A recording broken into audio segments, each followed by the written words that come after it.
33 diet इस काम। तो आज के कार्यक्रम के जो मुख्य बिंदु है, कोई एडमिट करते जाओ। आज के कार्यक्रम के मुख्य बिंदु है माइक्रो लर्निंग एंड इम्प्रूवमेंट कार्यक्रम के दृष्टिकोण और उसकी रूपरेखा। एक बार एक पुनरावृत्ति करेंगे। ये चीजों से आप बहुत बार रूबरू हो चुके हैं, बट एक कंटिन्यूटी में चीजों को देखने के लिए एक बार एक पुनरावृत्ति की जाएगी। माइक्रो लर्निंग एंड इम्प्रूवमेंट कार्यक्रम के अंतर्गत एमएलपी में कितने सारे काम किए गए हैं, इसको हम लोग देखेंगे। और माइक्रो लर्निंग एंड इम्प्रूवमेंट कार्यक्रम के अंतर्गत की जा रही गतिविधियों में विभिन्न हितधारकों की क्या भूमिका होगी, इस पर चर्चा करेंगे। माइक्रो इम्प्रूवमेंट प्रोजेक्ट की परिकल्पना क्या है, इस पर चर्चा करेंगे। और साथ में माइक्रो इम्प्रूवमेंट प्रोजेक्ट कार्यक्रम के क्रियान्वयन पर चर्चा करेंगे। ये बहुत ही महत्वपूर्ण है। अभी अभी जब हम लोगों ने ये कोर्स को कर लिया है, तो कोर्स को करने के बाद इसकी जो अगली कड़ी है, अगली कड़ी क्या होगी, इस पर हम लोग आज इसकी शुरुआत के लिए आज हम लोग यहाँ एक साथ बैठे हैं। आप अवगत है कि एनसीईआरटी के द्वारा यह पहल की गई है, जहां राष्ट्रीय शिक्षा नीति के अंतर्गत डाइट को और मजबूत बनाने के लिए और इनका नेतृत्व अकादमिक क्षेत्र में इनको एस्टैब्लिश करने के लिए, इनके नेतृत्व को बनाए रखने के लिए न केवल सेवा पूर्व और सेवाकालीन प्रशिक्षण करना है, बल्कि अन्य चीजों में भी मजबूती देना बहुत जरूरी है। ये अन्य चीजें हैं, जैसे जो भी जिला स्पेसिफिक वाला जो नहीं है, मैनेज वाला रिजल्ट में रखते हैं तब। विवेका जी आप कृपया म्यूट हो जाएं। इम्तियाज जी कृपया म्यूट हो जाएं।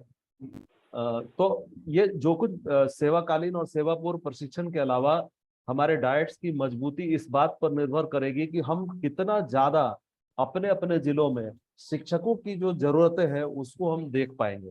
आप अभी सब लोग जो इंडक्शन ट्रेनिंग में आप सभी लोग जुड़े हुए हैं, ये इंडक्शन ट्रेनिंग का भी यही मकसद है। आप अपने जिले के और कई लोग तो दूसरे जिले के, अगल बगल वाले जिले के भी टीचर्स को ट्रेनिंग दे रहे हैं, फेस टू फेस ट्रेनिंग वाले में ये जो इंडक्शन ट्रेनिंग चल रहा है। तो हमारा जो काम है वो जो जिले की जो जरूरतें हैं उसको पूरा करना, जिले को टेक्निकली एकेडमिकली मजबूत बनाना, और इसके लिए एक नेतृत्वकर्ता की भूमिका में डाइट को आना है। और इसी काम के लिए हम लोग धीरे धीरे स्टेप बाय स्टेप चल रहे हैं। तो आप देख रहे हैं सरकार के तरफ से भी बहुत सारे कार्यक्रम हो रहे हैं, और एनसीईआरटी के मतलब राज्य सरकार की तरफ से और एनसीईआरटी चारों तरफ से चौतरफा प्रयास किया जा रहा है कि आप एक जिले में एक सशक्त भूमिका में आप उभरे। जो माइक्रो लर्निंग और एंड इम्प्रूवमेंट प्रोग्राम है, जिस प्रोग्राम के एक पार्ट के रूप में अभी हम लोगों ने कोर्स एक पूरा किया है, कोर्स को लॉन्च किया है, और आपके अपने अपने डिस्ट्रिक्ट में, यहाँ तक कि दूसरे डिस्ट्रिक्ट में भी, दूसरे राज्यों में भी हमारे लोग, बहुत सारे टीचर ऐसे हैं जो आपके बनाए हुए कोर्सेज को कर रहे हैं। ये जो micro learning and improvement program है वो एससीईआरटी के द्वारा संचालित हो रहा है। आप अवगत है कि एससीईआरटी के साथ जो डाइट्स हैं वो जुड़े हुए हैं। डाइट्स जो है उनकी अपनी एक भूमिका है। अभी आप लोगों ने 3 भूमिकाओं का निर्वहन, 3 राइट्स का निर्वहन किया है। वो है कंटेंट क्रिएटर, कंटेंट रिव्यूअर और कंटेंट कोर्स मेंटर का। अब ये इन 3 भूमिकाओं के दिया है ना, अब फिर निकला ये निकाल। इन 3 भूमिकाओं के बाद, इन 3 भूमिकाओं के बाद जो नेक्स्ट 3 राइट्स जो आपके लिए, जिसके लिए आवेदन किया गया है माइक्रो इम्प्रूवमेंट प्रोजेक्ट को संचालित करने के लिए, वो है प्रोग्राम मैनेजर, प्रोग्राम डिजाइनर और रिपोर्ट व्यूअर। इन सब पर आज डिटेल से चर्चा होगी, और हम ये जान पाएंगे कि ये चीजें है क्या और कैसे ये काम करेंगे, हमारे काम के लिए कितना उपयोगी है।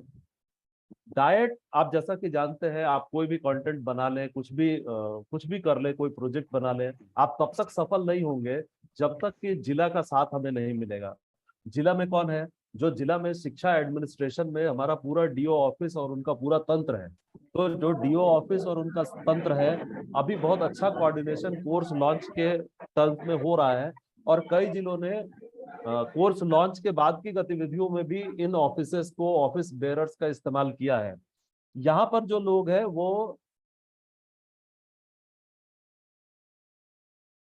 वो प्रासंगिक डिजिटल कार्यक्रम जो जो कुछ भी हम बना रहे हैं, जो कार्यक्रम हम तैयार कर रहे हैं, उन कार्यक्रमों को अगर हमको स्कूलों तक पहुंचाना है तो ये जो स्ट्रक्चर है, जो पूरा एडमिनिस्ट्रेटिव सेटअप है एजुकेशन का, उसका पूरा पूरा उपयोग करना भी बहुत जरूरी है।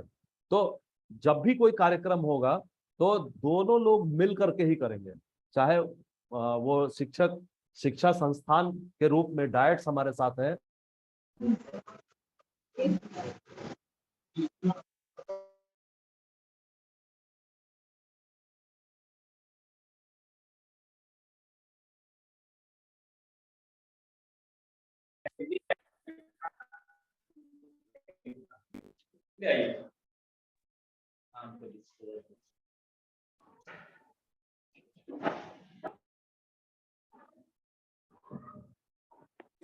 सर आवाज नहीं आ रही।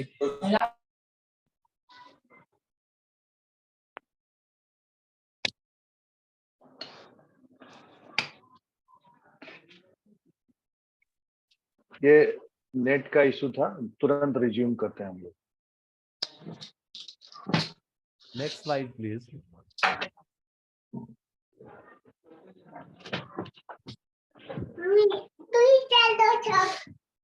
तो पूजा जी अपना माइक थोड़ा बंद कर दीजिए तो ज्यादा अच्छा रहेगा।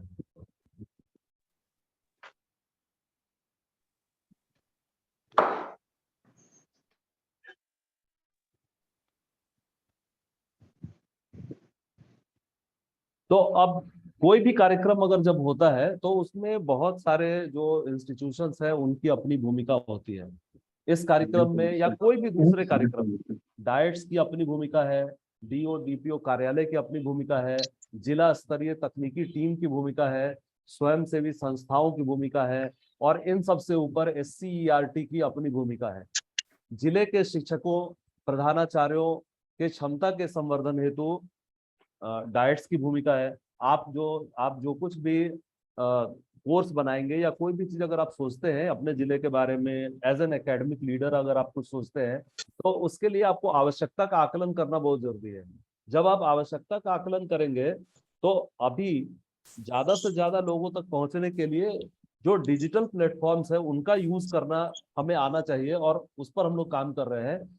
और इसके लिए जो दीक्षा ऐप है, इस दीक्षा ऐप के माध्यम से आप कोर्स, माइक्रो इम्प्रूवमेंट प्रोजेक्ट, सर्वे इत्यादि बहुत सारी चीजों को आप लॉन्च कर सकते हैं। और जिला में एक क्या बोलते हैं, एक लाइट हाउस की तरह आप काम कर सकते हैं, जहां आप इन शैक्षिक मुद्दों में जो एकेडमिक मुद्दे हैं उन चीजों को हाईलाइट कर सकते हैं, उन चीजों पर काम कर सकते हैं। जो जिले में जो एडमिनिस्ट्रेटिव स्ट्रक्चर है शिक्षा के को लेकर के, जो डीईओ ऑफिस और उनके सभी लोग साथ में काम कर रहे हैं, जो समग्र शिक्षा अभियान का ऑफिस है, आप उनको हेल्प कर सकते हैं। डिजिटल कार्यक्रमों को लॉन्च करना, उनको उनको आउटरीच करना, डेटा एनालिसिस करना, डेटा एनालिसिस करके वो टॉकिंग पॉइंट्स देना सभी लोग नीचे के लेवल पर या एडमिनिस्ट्रेशन में, ये डाइट्स की बड़ी महत्वपूर्ण भूमिका है। आप इन्हीं तरह से, इसी जानकारी से, नॉलेज ही पावर है, और इसी पावर का इस्तेमाल करके आप जो एडमिनिस्ट्रेटिव सेटअप है उसके साथ आप अपना कोऑर्डिनेशन बना सकते हैं। आपके साथ डीओ डीपीओ कार्यालय है, उनकी भी बड़ी भूमिका है, उनके बिना हम काम नहीं कर सकते हैं। उनका हम सहयोग ले सकते हैं। जब तभी हम कार्यक्रम हमारा सफल होगा, तो उनके अनुश्रवण अनुसमर्थन में हम सहयोग ले सकते हैं। डाइट के जो भी डिजिटल कार्यक्रम हम लोग बनाएंगे, चाहे वो कोर्स हो, चाहे वो माइक्रो इम्प्रूवमेंट प्रोजेक्ट हो, चाहे कोई सर्वे हो, कोई टेस्ट पेपर हो, जो कुछ भी हम बनाना चाहेंगे आने वाले समय में, बिना उनके सहयोग के हम उसकी पहुंच सभी शिक्षकों तक नहीं कर पाएंगे। तो उनका सहयोग इस मामले में बड़ा जरूरी है, और उनको सभी लोगों तक पहुंचाना। डेटा एनालिसिस जो आप करेंगे, जो डेटा आप बनाएंगे, उस डेटा को अगर आप शेयर नहीं करेंगे, पिछला स्लाइड में आइए प्लीज, अगर आप शेयर नहीं करेंगे तो फिर उसका कोई मतलब ही नहीं है। आप अपने पास अगर कोई डेटा बना के रखे रहे, एनालिसिस करके कोई रिपोर्ट बना के रखे रहे, और उसको आप शेयर नहीं करें तो कुछ भी नहीं हो सकता है। इसके लिए डीओ और डीपीओ का कार्यालय, पूरा जो स्ट्रक्चर है उसकी जरूरत पड़ेगी। हमारे साथ में जिला स्तर पर एक तकनीकी टीम भी है, ब्लॉक लेवल पर भी तकनीकी टीम के सदस्य कुछ लोगों को आइडेंटिफाई किया गया है। ये लोग जो है वो कंटेंट निर्माण में सहयोग दे सकते हैं, नीड एनालिसिस में सहयोग दे सकते हैं। जिले के शिक्षकों और प्रधान अध्यापकों को दीक्षा के संबंध में कोई भी कठिनाई हो, उनको रजिस्टर करने में, उनको कोर्स पूरा करने में, उनको जो भी कठिनाई आती हो उसको कठिनाई को दूर करने में ये काम कर सकते हैं। ये आउटरीच में भी मदद कर सकते हैं। डेटा एनालिसिस या डेटा के संबंध में जो कुछ भी जानकारी है उसको आगे फैलाने, उसके आधार पर काम करने में ये तकनीकी टीम की भूमिका होती है। इसके अलावा हमारे पास हम लोग कोशिश तो कर रहे हैं पर अभी इस तरीके से हुआ नहीं है, बट बहुत सारी स्वयंसेवी संस्थाएं जो है आज बिहार में एक्टिव है। तो उन स्वयंसेवी संस्थाओं की सहायता से भी डिजिटल कार्यक्रमों के निर्माण में, उनके संबंध में जागरूकता फैलाने में, डाइट और अन्य हितधारकों को आवश्यक तकनीकी सहयोग प्रदान करने में इनकी भूमिका है। आप अवगत हैं, बहुत सारे डाइट जानते हैं, ह्यूमाना पीपल टू पीपल काम कर रही है साथ में। हमारे साथ पिरामल फाउंडेशन काम कर रही है, CSF और दूसरे अन्य कई संस्थाएं काम कर रही है। हम सभी लोग मिलकर के इस काम को आगे बढ़ाना चाहते हैं। एक स्टेप भी हमारे साथ है, एक स्टेप जिसने इस कार्यक्रम को शुरुआत किया, और उनके शुरुआत के बदौलत ही हम लोग आगे आज यहाँ तक बढ़कर आए हैं कि हम सभी डाइट में हम अपने इस कोर्स को लॉन्च कर पाए हैं। Next slide please. पर कोर्स को लॉन्च करना यही पूरा नहीं है। अगर आप देखें तो जो गाइडलाइन है NCERT के तरफ से जो प्राप्त हुआ है, उस गाइडलाइन के अनुसार, मतलब गाइडलाइन क्या है वो तो सब लोग जानते हैं, केवल सीखना पर्याप्त नहीं है, ट्रेनिंग पर्याप्त नहीं है। आज आप लर्निंग आउटकम बेस्ड आप इंडक्शन ट्रेनिंग चला रहे हैं, वो भी अपने आप में पर्याप्त नहीं है। जब तक कि कोई भी चीज को इम्प्लीमेंट नहीं किया जाए, जब तक कि ट्रेनिंग में सीखे बातों को इम्प्लीमेंट नहीं किया जाए, उसको करके नहीं देखा जाए, तब तक ट्रेनिंग का कोई महत्व नहीं है। इसलिए इसका दूसरा जो पक्ष है, जो जस्ट दूसरा है, वो है इम्प्लीमेंट के अंदर ये देखना बहुत जरूरी हो जाता है कि हमने जो कुछ भी सिखाया वो शिक्षक कितना कुछ कर पा रहे हैं। ये इंडक्शन ट्रेनिंग भी चल रहा है, मैं बार बार इसको लेके आ रहा हूँ क्योंकि ये अभी हमारा बहुत गहरा संबंध जुड़ गया है। पिछले 3-4 महीनों से हम इंडक्शन ट्रेनिंग में लगे हुए हैं। तो इंडक्शन ट्रेनिंग की भी सफलता तभी हम आंक पाएंगे जब हमने जो कुछ भी लोगों को सिखाया, जो भी टीचर्स के साथ बात की, जो भी डिस्कशन किया, जो भी बातें उभर कर सामने आई, जो कुछ भी समझ हमारी बनी, इन समझ को वो कितना जमीन पर उतारते हैं। तो जो हमने कोर्स भी किया ऑनलाइन, इस ऑनलाइन कोर्स को कितना ज्यादा लोगों ने समझा, कितना ज्यादा इंटरनलाइज किया, इसकी तभी इसको हम समझ पाएंगे जब हम इसको इम्प्लीमेंट करवा पाएंगे। तो इसको इम्प्लीमेंट करवाना ये बड़ा महत्वपूर्ण है, और इसको शेयर करना। जब कोई भी व्यक्ति किसी चीज को इम्प्लीमेंट करता है तो वो जब उसको शेयर करता है, जब आपके साथ वो शेयर करेगा, डाइट के साथ शेयर करेगा थ्रू दीक्षा, तो आप दीक्षा के थ्रू वो जान पाएंगे कि वो व्यक्ति कितना कुछ कर पाया, हमने जो कुछ भी सिखाया उससे वो कितना कुछ कर पा रहे हैं और कहाँ कमियां रह गई हैं। क्योंकि ये एक बार का कोर्स तो नहीं है, आपने एक बार कोर्स कर लिया और ये काम खत्म हो गया, ऐसा नहीं है। आने वाले समय में ऐसा और भी कई कोर्स आप खुद भी बनाएंगे, खुद अपने कोर्सेज लॉन्च करेंगे, तब आपको ये जो लर्निंग है ये काम आएगा। तो जब वो शेयर करेंगे तो लर्निंग के साथ साथ इम्प्लीमेंटेशन और शेयर का दोनों का बड़ा महत्व है। जब आप शेयर करेंगे तो फिर आप नई लर्निंग के लिए आप सोच सकते हैं। आप यहाँ देखिए कि लर्निंग जो होता है वो कोर्सेज के थ्रू होता है। जो कोर्सेज आपने लॉन्च किया, जो कोर्स अभी आप चला रहे हैं फेस टू फेस, इनके थ्रू केवल लर्निंग होती है, लोगों के दिमाग में बातें जाती है, लोगों के नॉलेज में अपग्रेडेशन होता है, स्किल्स कुछ वो समझ पाते हैं, लेकिन उसके जब तक इम्प्लीमेंट नहीं करेंगे तब तक वो काम नहीं होगा। तो वो स्टेप जो है, कोर्स, जब हम कोई कोर्स डिजाइन किए तो आपके पास चुनने की स्वतंत्रता थी। आपने अपने नीड के अनुसार, जिले के नीड के अनुसार आपने नीड को आइडेंटिफाई किया और अपने कोर्स को सेलेक्ट किया, कोर्स को पब्लिश किया, कोर्स का लॉन्च किया, और कोर्स के कम्युनिकेशन और आउटरीच पर काम किया, और डेटा पर आपने मॉनिटरिंग की। जैसे नवादा जिले का मैं उदाहरण लेना चाहूंगा। राकेश जी नवादा जिला से हैं, जो कि बहुत अच्छे तरीके से, और भी कुछ लोग हैं। मैं देख रहा था जिला लेवल पर, ज्यादा तो अमलेंदु जी बता पाएंगे। जिला लेवल पर कोई बांका से भी किसी ने शायद इस तरह का प्रयास किया था। तो अगर और भी दूसरे जिले भी लोग कर रहे होंगे, जिन्होंने शेयर किया, मैं उसकी बात कर रहा हूँ। आप लोग भी देख रहे होंगे उसी जो डाइट इम्प्रूवमेंट वाला जो ग्रुप बना है, उसमें बहुत सारे लोग इन बिंदुओं पर भी शेयर कर रहे हैं कि कितने सारे लोगों ने उनकी कोर्स को किया। तो ये डेटा ड्रिवन मॉनिटरिंग भी बड़ा इंपॉर्टेंट है। तभी आप जो है सफल हो पाएंगे और दूसरे कोर्सेज के बारे में आप जानेंगे। तो ये हुआ जो अभी तक हम लोगों ने किया। अब हम लोगों को जो थोड़ा थोड़ा ट्रांसफॉर्मेशन हम लोगों को करना है, और हम लोगों को जानना है कि हमने जो कोर्सेज करवाए उस कोर्स का इम्पैक्ट क्या है। इम्पैक्ट जो है वो देखने के लिए उसको उन कोर्स से रिलेटेड चीजों को इम्प्लीमेंट करना, और उसको उसकी शेयरिंग जब बड़े पैमाने पर होगी आपस में एक दूसरे से, जो जिसको वो संबंधित डाइट अपने ट्रेनिंग के बारे में उसके असर को वो देख पाएंगे, अपने कोर्सेज जो लोग उनके माइक्रो इम्प्रूवमेंट प्रोजेक्ट्स जो उनके करेंगे, उन प्रोजेक्ट्स के माध्यम से आप उनका असर देख पाएंगे। और इसके लिए आपको क्या करना पड़ेगा कि जो कोर्स आपने करवाया है उससे रिलेटेड आपको प्रोजेक्ट डिजाइन करना पड़ेगा, और उस प्रोजेक्ट को एक टेम्पलेट में रिक्वेस्ट भेजना पड़ेगा दीक्षा को, और कोर्स को अपलोड करना पड़ेगा। उसी तरह से प्रोजेक्ट को अपलोड करना पड़ेगा, प्रोजेक्ट को फिर लॉन्च भी करना पड़ेगा। फिर जैसे आपने किए कम्युनिकेशन एंड आउटरीच के द्वारा आप इस कोर्स का पूरा प्रचार प्रसार करेंगे, सभी शिक्षकों तक पहुंचाएंगे, कम से कम उन शिक्षकों तक जरूर पहुंचाएंगे जिन्होंने इस कोर्स को किया है, ताकि हम देख सकें कि वो उस कोर्स को करने के बाद किए क्या।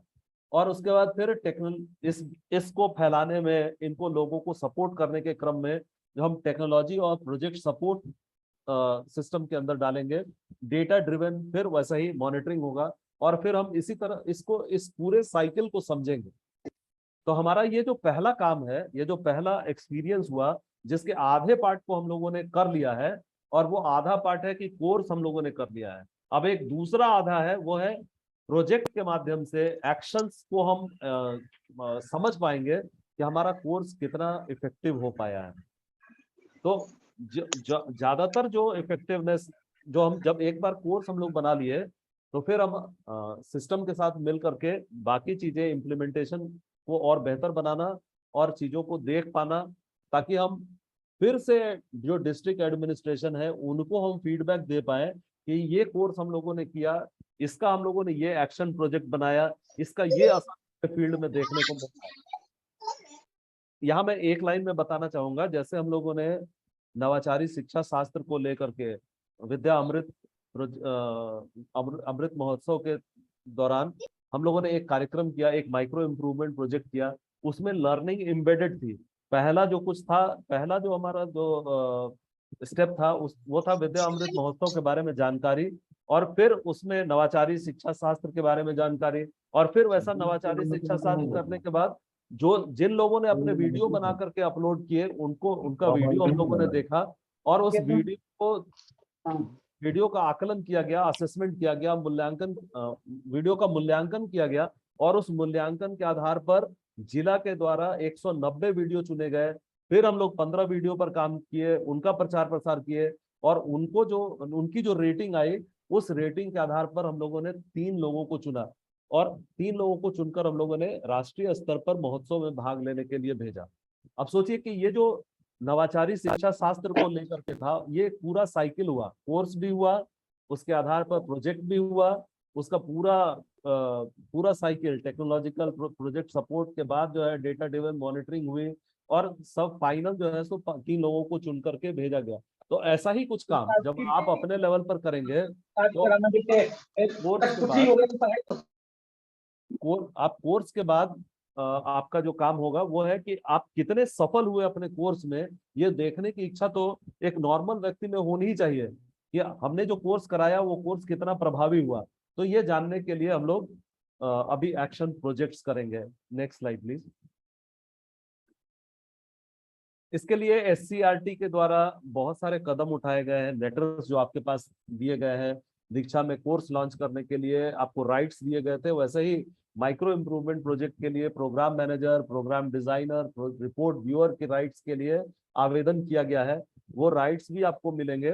तब तक हम लोग थोड़ा प्री वर्क करेंगे और जिन जिन का राइट्स मिल गया है वो दीक्षा पर माइक्रो इम्प्रूवमेंट प्रोजेक्ट बनाएंगे। और बहुत ही जल्दी हमारा जो टारगेट है वो है 31 मार्च के पहले सभी डायट के द्वारा हमारे पूरे सहयोग, जो राज्य स्तर पर जो हमारी जो टीम है, हम लोग इस पूरे सहयोग के साथ SCRT, मंत्रा फॉर चेंज और हमारे जो दूसरे स्वयंसेवी संस्थाएं हैं, सबके साथ मिल करके हम लोग ये सुनिश्चित करेंगे कि हम लोग 31 मार्च तक हर एक व्यक्ति, हर एक डायट अपने अपने प्रोजेक्ट्स को लॉन्च करे और उनको देखना शुरू करे, उनके इम्पैक्ट को समझे। जब तक आप इम्पैक्ट को नहीं समझेंगे आपको पूरी खुशी नहीं मिलेगी। अभी जो आपको खुशी है वो आधी है, आधी खुशी से बात नहीं बनेगी, पूरी खुशी की ओर हम लोग बढ़ेंगे आने वाले। अभी नेक्स्ट स्लाइड प्लीज। जो अभी की जो स्थिति है एक बार मैं बता दूं कि 16 जनवरी से 25 फरवरी तक माइक्रो लर्निंग प्रोजेक्ट के अंतर्गत जो हमें 3 राइट्स पहले मिले हुए थे, रिव्यूअर, क्रिएटर, रिव्यूअर और मेंटर के, इसके अंतर्गत हम लोगों ने 9 डायट्स को चिन्हित करके वहां शुरू किया था।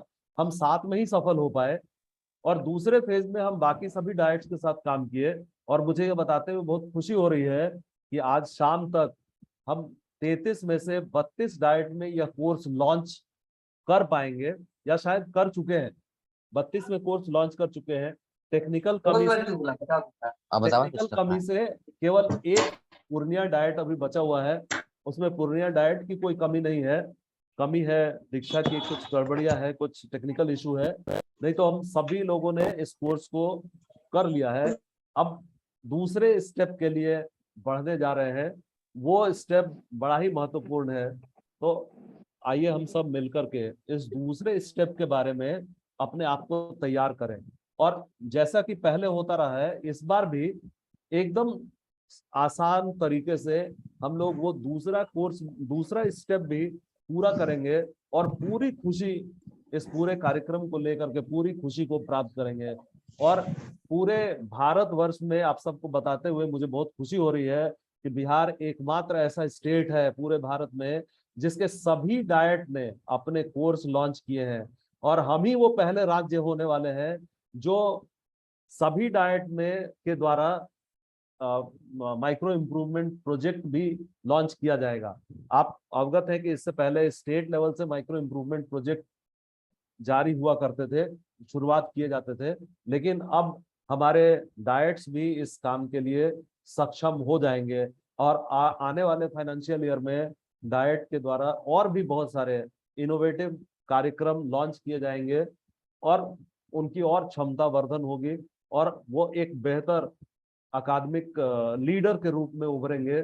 और वो पूरी तरह से जो एडमिनिस्ट्रेटिव सेटअप है वहाँ अपने जिले में वो एक ऐसी पहचान बना पाएंगे कि एडमिनिस्ट्रेटिव सेटअप ही खुद आपसे कोऑर्डिनेट करे और आपके साथ मिलजुल करके काम करे, जिले के बच्चों के लिए, शिक्षकों के लिए और ओवरऑल राज्य की प्रगति के लिए। Next slide please. तो मेरी बात अब यही खत्म होती है। आप सबों को अनेक शुभकामनाएं। अब मैं रिक्वेस्ट करूंगा संयुक्त निदेशक डाइट श्रीमती रश्मि प्रभा जी का, डॉक्टर श्रीमती रश्मि प्रभा जी, संयुक्त निदेशक डाइट, आपसे मैं आग्रह करता हूं कि इस सेशन को आगे बढ़ाने के लिए अपने 2 शब्द आप कहें। Ma'am please. धन्यवाद नीरज जी और सभी साथी जो आज के इस कार्यक्रम में शामिल हैं, सबों को मेरी बहुत बहुत शुभकामनाएं और सबों को मेरी बधाई कि इसमें से अधिकांश लोगों ने अपने संस्थान के लिए एक नया कोर्स लॉन्च किया है और उम्मीद है कि आपके कोर्स को उस जिले के लोग पसंद करेंगे और इतना पसंद करेंगे कि वो आगे जाके राष्ट्रीय स्तर का भी एक कोर्स बन पाएगा। मुख्य रूप से ये जो कार्यक्रम है उसका सपना बहुत पहले देखा गया था कि हर एक जिले में एक इतनी मजबूत सशक्त संस्था हो जो कि शिक्षा के क्षेत्र में होने वाली आने वाली चुनौतियों को समझे, उनका समाधान बताए और उसको जन जन तक पहुंचाने का कार्यक्रम करें। और ये बहुत पहले देखा हुआ जो सपना है वो अब पूरा हो रहा है। अनुभव यह किया गया है कि हम लोग जो भी काम करते हैं आइसोलेशन में हो रहा है। कहीं कोई एक शिक्षक बहुत अच्छा काम करते हैं और वो एक बहुत सीमित एरिया में ही उनके अच्छे जो है अवधारणाओं की समझ, उनकी गतिविधि उतने ही दूर में रह जाती है। तो ये डिजिटल जो हम लोगों को एक मौका जो मिला, इससे बहुत बहुत हम लोग आभारी हैं इसके, कि इसके कारण एक छोटे से जगह पर भी की गई अपनी गतिविधि को हम विश्व स्तर पर ला सकते हैं। इसी क्रम में ये छोटे छोटे उठाए गए कदम हैं और इसीलिए शायद इस पूरे कार्यक्रम में आप देखिएगा कि माइक्रो शब्द बड़ा तेजी से, बड़ा शुरू में, सबसे शुरू में ये लोग तेजी से बोलते हैं। तो ये बड़े सपने को पूरा करने के लिए जो छोटे छोटे स्टेप्स हैं, ये हमारे इस माइक्रो का मीनिंग है। तो माइक्रो लर्निंग इम्प्रूवमेंट प्रोग्राम के तहत आपके जिले में क्या समस्याएं हैं, आप किन बिंदु पर ज्यादा फोकस होकर के पहले कार्य करना चाहेंगे, ये आपकी स्वतंत्रता थी। और इसमें आपको एक इशारा देने के लिए, एक टॉर्च लाइट देने के लिए एनसीईआरटी ने 10-15 टॉपिक जो है वो दिए थे। जिस तरीके से नैस होता है तो आपको पता चलता है कि आपके जिले में कहाँ पर कमी रह गई है। नैस का रिपोर्ट आप लोगों ने पढ़ा होगा, हर जिले का जो एनालिसिस आता है उसमें हर एक सब्जेक्ट वाइज, कक्षा वाइज दिया रहता है कि आपके जिले के बच्चे किस स्तर पर अटक गए और किस स्तर पर बहुत ऊंचाई तक पहुंचे। तो जहां पर हमें कमी है, हम यदि उसे सुधारेंगे, उससे संबंधित कुछ गतिविधि करेंगे, कुछ कोर्स चलाएंगे, उस पर सीखने समझाने की प्रक्रिया चलेगी, परिचर्चा होगी, तो उम्मीद है कि हमारे शिक्षक ज्यादा एक्टिव होकर के कार्य कर पाएंगे। क्योंकि जहां कहीं भी बच्चे पिछड़ रहे हैं, हमारा अचीवमेंट जो है वो कमजोर है, इसका अर्थ यही हम लोग लगा पाते हैं कि सही तरीके से शिक्षक द्वारा उन बातों को उनके समक्ष नहीं रखा गया। इस बार भी जो बिहार में जो सबसे कम जिस बिंदु पर हमारे बच्चों का आकलन हुआ वो है कि बच्चे पर्यावरण, पशु पक्षी, पेड़ पौधे और मनुष्य के बीच का अंतर संबंध नहीं समझते हैं। ये सुनकर के ही बड़ा अटपटा लगता है। मेरे बच्चे जानते हैं, आप गांव के किसी भी घर में पहुंचिएगा, वहां के बच्चे जानते हैं कि कैसे वो जानवरों को खिलाने के लिए पेड़ पौधे का इस्तेमाल करते हैं, अपने खुद का खाने के लिए वो कैसे फल का इंतजाम करते हैं, सब्जी का इंतजाम करते हैं, जानवर का वो कैसे प्रयोग करते हैं। लेकिन कार्य इसका जब डीप स्टडी एससीईआरटी द्वारा किया गया तो ये पता चला कि वहां के जो शिक्षिका जो है उन्होंने कभी वर्ग कक्ष में इसकी चर्चा ही नहीं की। तो जब हम वर्ग कक्ष में अपने बच्चों के जो दैनिक क्रियाकलाप है उससे संबंधित चर्चा करेंगे तो बच्चे भी ये समझ पाएंगे कि उनकी किताबों में जो लिखी हुई चीजें हैं वो कोई अलग दुनिया की चीज नहीं है, वो भी उन्हीं के जीवन से संबंधित हैं। जिन चीजों को वो देख रहे हैं, खेल रहे हैं, महसूस कर रहे हैं, उन्हीं चीजों को वो लिखा गया है वो उसमें पुस्तकों में। तो इस तरीके से ये जरूरी है कि हम बच्चों के साथ परिचर्चा करें, चर्चा करें। बताने के लिए ये एक मोटिवेशन क्लास की जरूरत है कि हम अपने शिक्षकों को बता सकें।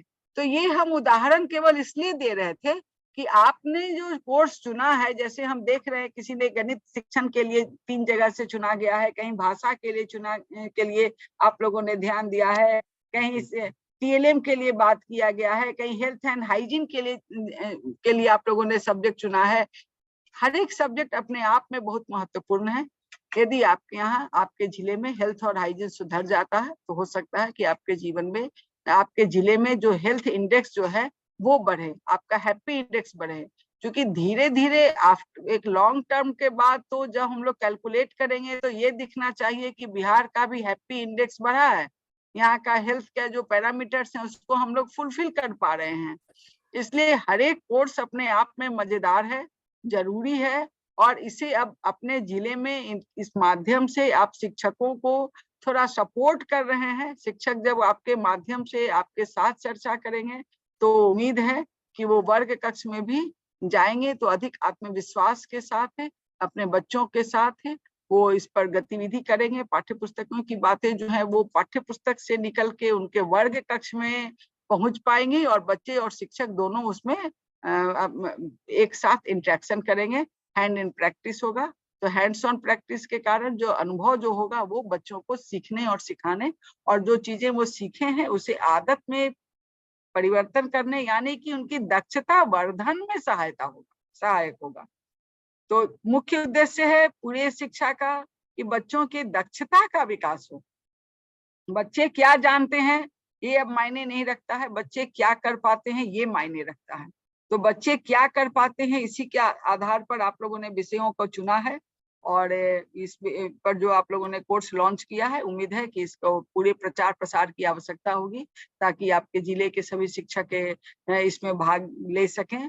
और ये होता भी है जहाँ से भी आपको कोई भी उत्पाद जहाँ बनता है तो वो अपने उत्पाद बनाने से अधिक खर्च उसके प्रचार में लगाते हैं, क्योंकि डिसिमिनेशन तो बहुत जरूरी है। तो आप लोगों ने कोर्स बना लिया है, अब इस कोर्स को अपने जिले में डीओ के माध्यम से, बीओ के माध्यम से इसकी आवश्यकता को आप सब जगह बताइए ताकि ज्यादा से ज्यादा संख्या में शिक्षक इसमें इन्वॉल्व हों, इसे प्रयोग में लाएं, इसका सपोर्ट करें। और जितना ज्यादा शिक्षक आपके सपोर्ट करेंगे उतनी ही ज्यादा आपकी सफलता मानी जाएगी। अभी जो विद्या अमृत महोत्सव के तहत जो 5 मिनट का वीडियो आपके जिलों से बन करके आया, उसमें जो अंतिम 3 चुनाए, वाकई तीनों बहुत अच्छे हैं, लेकिन केवल यही तीनों अच्छे नहीं है, हमारे पास ऐसे 300 हैं जिनको कि हम अच्छे की कैटेगरी में रख सकते हैं। अब यदि हाथ में 10 उंगली है और केवल एक ही उंगली किसी को पकड़नी हो तो इसका ये मतलब नहीं है कि हमारी 9 उंगलियां बेकार हैं, हमारी वो 9 भी उतना ही महत्वपूर्ण है। ये जस्ट एक चांस की बात है कि मुझे एक पकड़ना था और हमने एक पकड़ा। तो आपके जिले में जितनी भी कार्यक्रम अभी चल रहे हैं उन सभी कार्यक्रमों में जो भी आप लोगों ने अपनी गतिविधियों को अपलोड किया है उसके आधार पर 190 SCERT में आया। SCERT के माध्यम से 15 चुनाए और उनमें से 3 का सिलेक्शन करके NCERT में भेज दिया गया है। अब इंतजार है कि यदि राष्ट्रीय स्तर पर हमारे वो वीडियो चुने जाते हैं तो बिहार को पुरस्कार मिलेगा। लेकिन इसके साथ एक कार्यक्रम और इसके पैरेलल में चल रहा है कि इस कार्यक्रम के लिए कोई भी अलग से प्रशिक्षण नहीं चलाया गया था, कोई अलग से कार्यशाला का आयोजन नहीं हुआ था, फिर भी बिहार से 80,000 वीडियो का अपलोड होना अपने आप में एक आई ओपनिंग है हमारे एडमिनिस्ट्रेटर के लिए, हमारी जनता के लिए, बिहार के बाहर के लोगों के लिए कि बिहार में टेक्नोलॉजी नहीं है ये कह देना अब उतना आसान नहीं है। हमारे पास सबूत है कि हमारे 80,000 शिक्षकों ने अपलोड किया। वो अपलोड की क्वालिटी अलग बात है, वो बाद का है, बाद की बात है, नेक्स्ट स्टेप है। फर्स्ट स्टेप की लोगों ने अपलोड किया। तो हमें ये जानने की इच्छा हुई कि क्यों किसी शिक्षक ने बड़े उत्साह के साथ इस कार्यक्रम में भाग लिया और कुछ शिक्षकों ने इसके प्रति शिथिलता बरती। क्या कारण है कि एक ही प्रोफेशन में रहने के बावजूद भी, एक ही टर्म एंड कंडीशन अप्लाई करने के बावजूद भी कुछ लोग बड़े उत्साह के साथ आगे बढ़ते हैं और कुछ लोग सरकार के चिट्ठी के बावजूद भी शिथिलता बरतते हैं। और इसीलिए SCERT का इस साल का जो रिसर्च हो रहा है वो हो रहा है कि इन दोनों तरफों के शिक्षकों की सोच में, उनके स्थिति में, उनके पारिवारिक स्थिति में, उनके एजुकेशन में, उनके ऑक्यूपेशन में, उनके फैमिली बैकग्राउंड में क्या फर्क है ये हम लोग समझने की कोशिश कर रहे हैं। क्योंकि आने वाले साल में हम लोग national professional standard for teachers के तहत बिहार के लिए भी एक दस्तावेज बनाएंगे जिसमें हमें ये पता चले कि यहाँ बिहार के लोकल कॉन्टेक्स्ट में प्रोफेशनल डेवलपमेंट के कौन कौन से आयाम हमारे लिए पॉजिटिव हैं और किन आयामों के लिए हमें अधिक प्रयास करने की जरूरत है। तो ये जो हमारा रिसर्च होगा ये कहीं ना कहीं ये बताएगा कि जिन शिक्षकों ने अधिक बढ़ चढ़ कर हिस्सा किया आखिर उनके लिए कौन से पैरामीटर्स अधिक एक्टिव थे और जिन्होंने शिथिलता बरती उनके लिए कौन से चैलेंजेस ज्यादा थे। तो इस स्टडी के माध्यम से जो भी रिसर्च का जो आएगा वो हम लोग देखेंगे और ये हमारे बिहार राज्य के लिए एक अध्ययन का जो बात है इसको जब हम लोगों ने नेशनल स्तर पर के एनसीईआरटी की बैठक में जब हमने इस बात को रखा कि हम लोग इस तरीके से एक कंपेरेटिव स्टडी कर रहे हैं कि जो हमारे उत्साहित शिक्षक हैं वो जो डिजिटल कैंपेन में विद्या अमृत महोत्सव में भाग लिए और जो नहीं भाग लिए, तो उनकी भी उत्सुकता हुई, उन्होंने बहुत सराहा इसको और कहा कि हमें जो रिजल्ट आएगा उससे हमें अवगत कराइएगा ताकि आगे भी हम लोग इसका प्रयोग कर सकें। तो जिन संस्थानों ने इस रिसर्च वर्क में थोड़ी शिथिलता बरती है अभी तक, उनको भी उनसे भी मेरा निवेदन है कि वो इस अध्ययन को पूरा कर दें, और जिन्होंने पूरा कर चुका है उन्हें हमारे तरफ से बधाई और धन्यवाद। क्योंकि इस तरीके के अध्ययन जब होते रहेंगे, बार बार जब रिसर्च होगा, तो ये आने वाले दिनों में हमारे शिक्षा जगत के लिए और खास करके टीचर एजुकेटर के लिए बहुत ही मायने रखेगा। क्योंकि टीचर एजुकेटर तो वो समूह हुआ जो कि राष्ट्र के जो रीढ़ की हड्डी में यदि कहीं कुछ गड़बड़ी है तो उसका सुधार करेगा। तो उसका सुधार डंडे के जोर पर तो होगा नहीं, उसका सुधार होगा इसी तरीके से नए नए कोर्स को सीखने और सिखाने से, उसकी चर्चा करने से, उसका प्रयोग करने से, उसका गहराई से अध्ययन करने से, इस तरीके का रिसर्च करने से, ताकि नए नवाचारी तरीके जो हैं वो हम इजाद कर सकें और हम उसे प्रयोग में ला सकें। तो इन्हीं के साथ मुझे लगता है कि अभी तक के जो भी आप लोग काम किए हैं वो बहुत प्रशंसनीय है, और आगे भी हम लोग रिसर्च का काम भी बहुत सफलता के साथ करेंगे ताकि आगे आने वाले दिनों में हमारा बिहार जो है आप सभी की मदद से, आप सभी के सहयोग से, आप सभी के सहभागिता से अपना नाम राष्ट्रीय स्तर पर सबसे ऊंचा कर सके। तो धन्यवाद।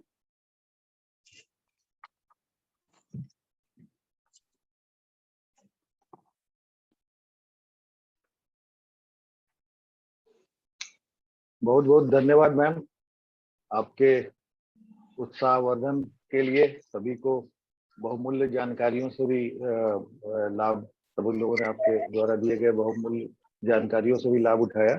और मैम ने ये भी कहा कि हमारा जो राज्य है वो अब कहीं पिछड़ा नहीं रहा है। टेक्नोलॉजी इस बात का सबूत है कि जब 80,000 शिक्षक अपलोड कर रहे हैं वीडियो और सफलतापूर्ण, तो और उसी का ये हम लोग परिणाम देख रहे हैं कि किस तरह से हमारे जो डाइट हैं वो भी आज सारे के सारे डाइट पूरी तरह से सक्रिय हैं और इस कोर्स को लॉन्च करने में बढ़ चढ़ के भाग ले रहे हैं। तो आगे जो है मैं जो अगला चरण है और अभी तक जो सफर हम लोगों ने तय किया है उसी के बारे में एक संक्षेप चर्चा करूंगा, और फिर हम लोग जो है इसके टेक्निकल एस्पेक्ट पे बात करेंगे। तो अभी तक जो हम लोगों ने किया क्या है कि कोर्स का निर्माण किया है। अलग बात है कि हमारे पास कुछ कोर्स जो है एनसीईआरटी के तरफ से एक रिसोर्स, एक पुल था हमारे पास कोर्स का, उससे हम लोगों ने उसकी मदद ली है। आगे चल के जिस तरह से मैम ने कहा है, हर जिले की अपनी एक जरूरत होगी और शिक्षक जो है, शिक्षकों की जरूरत, बच्चों की जरूरत के अनुसार से जो है कोर्स का निर्माण करेंगे और उसको अपने शिक्षकों तक पहुंचाएंगे। तो दूसरा जो काम था वो हम लोगों ने लॉन्च किया है, और इसका आउटरीच के बारे में, इसके क्रियान्वयन को जो है हम लोग अच्छी तरीके से देख तो रहे हैं, लेकिन मुझे यहाँ एक बार सभी को याद दिलाना होगा कि आउटरीच के लिए जो है डेटा एनालिसिस, जिसपे नीरज जी ने काफी जोर दिया कि हमें ये जानकारी रखनी बहुत ही आवश्यक है कि हमारे जिले में कितने शिक्षक जो है इस कोर्स को कर रहे हैं और कहाँ हमें फिर से थोड़ी उसकी प्रचार प्रसार या वहाँ के ब्लॉक के पदाधिकारियों की मदद लेनी होगी और वहाँ पे हम उनको कर पाए। तो इसके लिए हमने पहले भी जो हम लोगों का डेली सिंकअप कॉल होता है उसमें भी हम लोग ने दोबारा लाइव डेमो करवाया, और मैं शुक्रिया अदा करूंगा डाइट नवादा के राकेश जी का, जिन्होंने इसमें काफी अच्छा काम किया है। डाइट बांका ने भी काम किया है, बेगूसराय ने भी पहल किया है, और वैशाली डाइट की भी लोग कोशिश कर रहे हैं। तो सब लोग सीख ही रहे हैं, हम लोग भी आपके साथ सीख रहे हैं और आपसे भी अपेक्षा यही रखते हैं कि आप भी इसको प्रयास करें। और कहीं कुछ बहुत ही डिफिकल्ट चीज कुछ भी नहीं है, साधारण सा एनालिसिस करना है और हमें उस ब्लॉक में वहाँ के शिक्षकों को इस कोर्स के बारे में बताना है। पोस्टर, इंफॉर्मेशन, पेपर के माध्यम से भी आप लोगों का प्रचार प्रसार कर रहे हैं। हर ब्लॉक के ग्रुप में भी इसे पहुंचाना है। तो यहाँ हमारी अभी हम लोग इस स्थिति पे हैं। ये प्रथम चरण में जो है हम लोगों ने कोर्स को लॉन्च कर दिया, यानी कि जो हमारा साइकिल है लर्न, इम्प्लीमेंट और शेयर, तो हमने लर्न वाला जो पार्ट है उसकी शुरुआत कर ली है। कुछ लोग उसमें काफी आगे बढ़ चुके हैं, कुछ लोगों ने जस्ट शुरू किया है, ठीक है। तो अब जो चरण है वो है कोर्स जो लोग कर रहे हैं वो कितना सीख पाए हैं और कहाँ तक बच्चों को पहुंचा पाए हैं, इसके बारे में हमें पता लगाना है। उसके लिए हमें माइक्रो इम्प्रूवमेंट प्रोजेक्ट का निर्माण करना है और उसके बाद उसके क्रियान्वयन पे, जिस तरह से कोर्स में हम लोगों ने लोगों तक पहुंचने की कोशिश की है, उसी तरह से यहाँ भी पहुंचना होगा। और उन्हें अगर कोई समस्या आ रही है तो उन्हें उसका समाधान करना होगा। इसलिए इस हेतु जो है जिला में तकनीकी दल के लोग भी हैं, उनकी भी बहुत अहम भूमिका है और हमको लगता है कि उन्हें भी अब इसमें इन्वॉल्व करना होगा। मैं किसी डाइट का लॉन्च कार्यक्रम देख रहा था, वहां थोड़ा बहुत लोग कंफ्यूज थे कि हर शिक्षक जो है अपना कोर्स बना करके लॉन्च कर सकते हैं। ऐसा नहीं है, जब भी होगा वो आपके गाइडेंस में, आपके नेतृत्व में, यानी कि जिला में जो डाइट है वहीं पर ये सारा कुछ होगा। हाँ, ये जरूर है कि जिला में और ये जो 3 लोग नामित किए गए हैं ये केवल उन्हीं की जिम्मेवारी नहीं है। डाइट में सभी लोग एक अच्छी खासी डिग्री लेकर के अपने अपने विषय के विशेषज्ञ हैं और जो भी नीड एनालिसिस के द्वारा जो भी आपको जरूरत लगता है कि आपके जिले में बच्चों की ये जरूरत है, शिक्षकों की ये जरूरत है, तो उस विषय के शिक्षक की मदद लेकर के कोर्स का निर्माण करना है।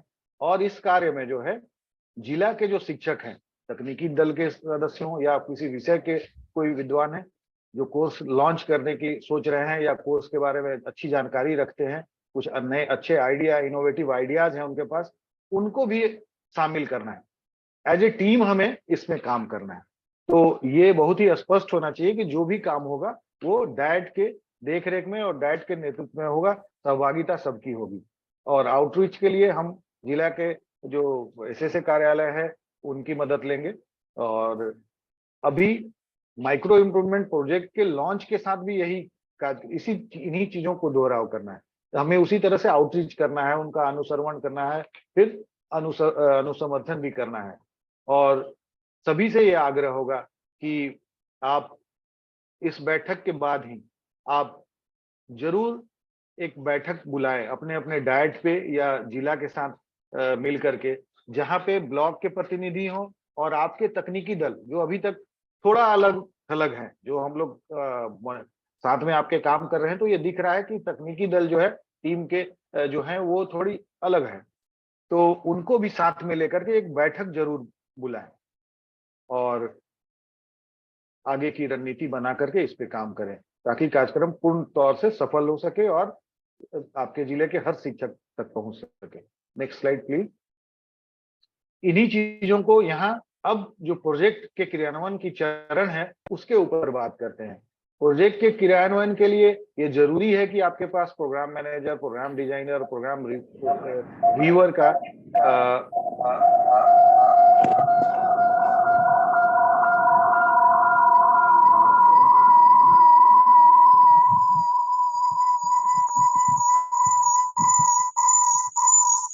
कहीं से बाकी लोग अपना माइक म्यूट कर ले प्लीज। हाँ, तो ये आवश्यक है कि ये तीनों राइट्स जिसका रिक्वेस्ट एससीईआरटी की तरफ से दीक्षा को कर दिया गया है, जल्द ही आ जाएगी। और इसकी पुष्टि भी आप लोगों से हम लोग एक गूगल फॉर्म के माध्यम से लेने वाले हैं, क्योंकि ये एमआईपी जो है उस को करने के लिए डाइट के पास ये तीनों राइट्स होने चाहिए थे। जिस तरह से कोर्स को लॉन्च करने के लिए आपके पास कंटेंट क्रिएटर, कंटेंट रिव्यूअर और कोर्स मेंटर की आईडी की आवश्यकता थी, उसी तरह से इन तीनों राइट्स की आवश्यकता आपको पड़ेगी माइक्रो इम्प्रूवमेंट प्रोजेक्ट के लिए।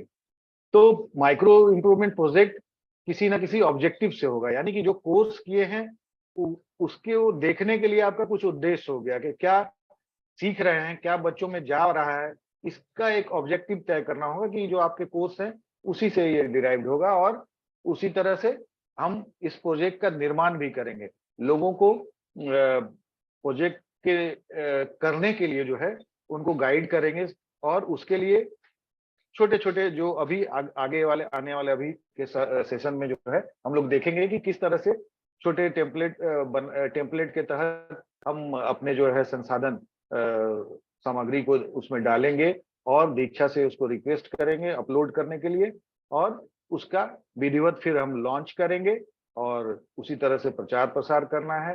देन हमारा जो कार्यक्रम है आउटरीच का और मॉनिटरिंग का, वो सब कुछ करेंगे। और सबसे आखिरी में जो बिंदु है ये बहुत ही महत्वपूर्ण है, मैं बार बार कह रहा हूँ, और इसको जो है हर एक दिन के अंतराल पे कम से कम डेटा रिक्वेस्ट करना और उसकी एनालिसिस करना, ताकि हम पता कर पाए कि हमारे कोर्स की क्या स्थिति है। तो इसको ना भूलें, और कोर्स वाले की और फिर उसी तरह से MIP के लिए भी करना है हमें। तो आपको इसमें जहां भी जरूरत है, हम लोग अभी से कल से ही फिर लगातार आपके साथ डेली जुड़ेंगे। और नेक्स्ट स्लाइड प्लीज। अभी माइक्रो इंप्रूवमेंट प्रोजेक्ट के बारे में हम पहले भी बहुत कुछ हम लोगों ने बातचीत करके रखा है। ये राष्ट्रीय शिक्षा नीति 2020 के अंतर्गत जो है सभी शैक्षिक नेतृत्वकर्ताओं के लिए शुरू की गई है, और शिक्षा तंत्र से जितने भी लोग जुड़े हुए हैं, चाहे वो HM है, मेंटर्स का भी एक कैडर हमारे बिहार में बना है, उनकी भी ट्रेनिंग हुई है। हमारे जो प्रखंड शिक्षा पदाधिकारी हैं, हमारे जो TE कोऑर्डिनेटर हैं, जो लेक्चरर्स हैं, DPO हैं और DEO साहब हैं, सारे लोग इसी के अंतर्गत आते हैं। और इनका जो है कैपेसिटी बिल्डिंग जो है वो मतलब छोटे छोटे स्टेप्स के माध्यम से हमें करना है। और इस कार्यक्रम में जो है हम सभी हितधारकों, यानी कि हमारा सबसे पहला जो हितधारक है वो बच्चा है, और उसके साथ साथ टीचर, हमारे जो अभिभावक गण हैं, जिनको हम लोग एक MIP PTM शिक्षक अभिभावक संगोष्ठी के माध्यम से जोड़ा था, और कम्युनिटी को भी आगे चल करके जोड़ना पड़ सकता है। तो हर चीज को ध्यान में रख करके MIP की परिकल्पना की गई है। Next slide please. अब अच्छा, किसी ने फिर अपना माइक ऑन कर दिया। रीता जी कृपया म्यूट कर लें। तो यहाँ एक दृश्य भी देख रहे हैं आप कि किस तरह से अगर किसी काम को अगर पहले ही कुछ बड़ा सोच के देख करके, इतने लंबे रास्ते देख करके ही पहले ही अगर कोई सरेंडर कर जाए तो हौसला मतलब टूट जाता है, और मैं थक गई हूँ और ये है। और यहाँ दूसरे जो लाइन में आप देख रहे हैं, जब कोई थोड़ी थोड़ी स्टेप्स लेता है तो उसे लगता है चलो मैं यहाँ तक आ गया हूँ, यानी कि वो इसी तरह से करते करते कहीं अपने जो मंजिल है वहां तक पहुंच जाता है। तो ये एक चित्र जो है ये दर्शाता है कि जो माइक्रो इम्प्रूवमेंट अप्रोच है वो कितना महत्वपूर्ण है, और प्रत्येक जो है स्मॉल स्टेप अपने आप में एक माइक्रो इम्प्रूवमेंट प्रोजेक्ट है, ठीक है। और हर प्रोजेक्ट के टाइटल, ऑब्जेक्टिव और नेक्स्ट स्लाइड, उसमें बहुत ही और क्लियर कट स्पष्ट होगा कि देखिए ये जो हमारा MIP हम लोग जो करने जा रहे हैं इसमें एक्शन फोकस्ड।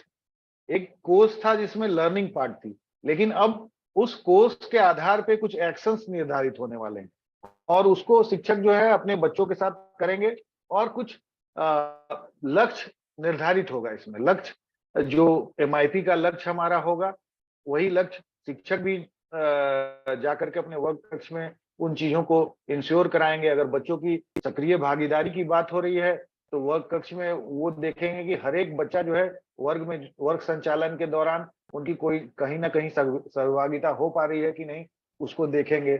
और MIP जो मैंने पहले भी कहा कि MIP में जरूरत के अनुसार जो है अभिभावक और जो अन्य हितधारक जो है समाज के, शिक्षक तो एक महत्वपूर्ण कड़ी ही है बीच के। और सबसे आखिरी और सबसे महत्वपूर्ण चीज जो हम कोर्स के लॉन्च के बाद MIP जो कर रहे हैं, या कोर्स के लॉन्च के बाद भी करने की बात थी और जो MIP के बाद भी है, हमें डेटा एनालिसिस करना बहुत ही आवश्यक है कि हम कहाँ तक पहुंचे। इसलिए कार्यक्रम की सफलता सब उसी के ऊपर डिपेंड करता है कि हम आकलन करते हैं कि नहीं अपने किए गए कार्यों का। तो ये MIP के बारे में एक छोटी सी, जो कि हम लोग बार बार इसके ऊपर पहले भी पूर्व में भी बात की है, अभी भी बात की है इसके महत्व को। अगला जो सेशन अब होने वाला है, इसे बहुत ही गंभीरता से आप देखिए। एक SOP भी जो है ऊपर ये NCERT के द्वारा प्रोवाइड किया गया है। कुछ SOP कहिए या यूजर गाइड हम लोगों के द्वारा भी यहाँ से निर्मित करके आप लोगों को सरल स्टेप्स के माध्यम से, पिक्चर ड्रिवन स्टेप्स जो है आप लोगों को दिया जा रहा है। हम लोग तो हैं ही। तो आगे अगला जो चरण है, जो गुंजन आप लोगों के साथ शेयर करेंगी, ये सीधे सीधे MIP के चरणों से जुड़ता है और किस तरह से हम करेंगे। तो सब लोगों से आग्रह है, काफी गंभीरता से इसे ध्यान पूर्वक देखें। तो मैं सुश्री गुंजन चतुर्वेदी जी को आग्रह करूंगा कि आगे शुरू करें। आगे thank you so much Amarendra ji. बस एक बार बताइए, मेरी आवाज आ रही है? आ रही है आपकी आवाज? जी जी जी, थैंक यू। तो अमलेंदु जी ने तो वैसे ब्रीफली बता ही दिया कि program designer, program manager, report viewer, ये 3 ऐसी महत्वपूर्ण राइट्स हैं जो हमें माइक्रो इम्प्रूवमेंट प्रोजेक्ट को बनाने के लिए जरूरी होंगी। प्रोग्राम डिजाइनर से हम क्रिएट करेंगे प्रोजेक्ट, प्रोग्राम मैनेजर से हम डेटास देख सकते हैं, रिपोर्ट व्यूअर से हम डिफरेंट काइंड ऑफ रिपोर्ट्स को गो थ्रू कर सकते हैं। अब ये हम लोगों ने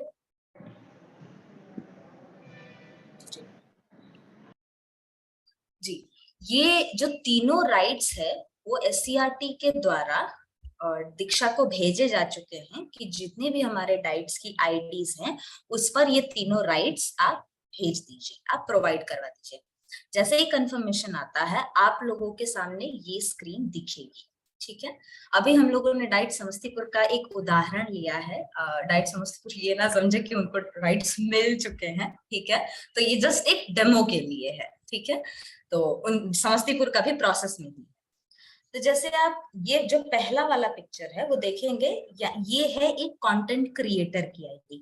तो जो प्रोग्राम डिजाइनर का जो राइट होगा वो आपको कंटेंट क्रिएटर की के वाले ID पर ही मिलेगा। ठीक है, दूसरा जो पिक्चर है उसमें ये जो पिक्चर है वो कंटेंट रिव्यूअर की ID से लिया गया है, इस पर आपको प्रोग्राम मैनेजर के राइट मिलेंगे। और तीसरा जो पिक्चर है वो है कोर्स मेंटर की ID, जिसपे आपको रिपोर्ट व्यूअर का राइट्स मिलेगा।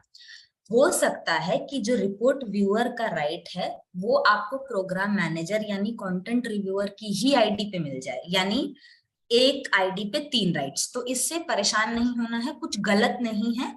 ये हो सकता है कि एक ID पे 3 राइट्स हमें दे दिए जाए। ठीक है, जनरली जो पैटर्न होगा वो यही होगा जो आपके स्क्रीन पर दिया गया है।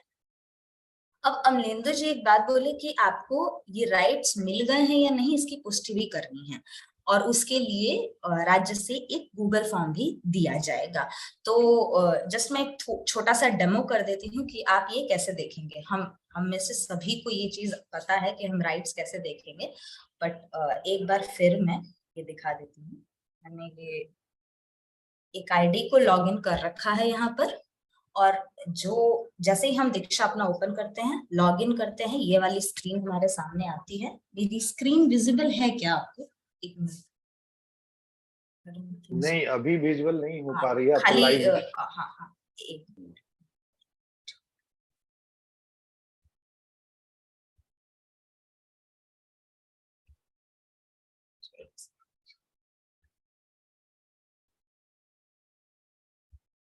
अब दिख रही है? अभी जब हम दीक्षा ओपन करते हैं, अपना लॉगिन करते हैं, तो सबसे पहले हमारी ये स्क्रीन सामने आती है। तो हमें कैसे पता चलेगा कि हमारे IDs पर राइट्स वो आ गए हैं एक्स्ट्रा? तो ये एक डेमो है जहां हम प्रोफाइल देखते हैं, वर्क स्पेस देखते हैं। ये जो इनिशियल होता है हमारा गोले में, इस पे हमें क्लिक करना है, हमें अपने प्रोफाइल पे जाना है, और प्रोफाइल पे जाने के बाद हमें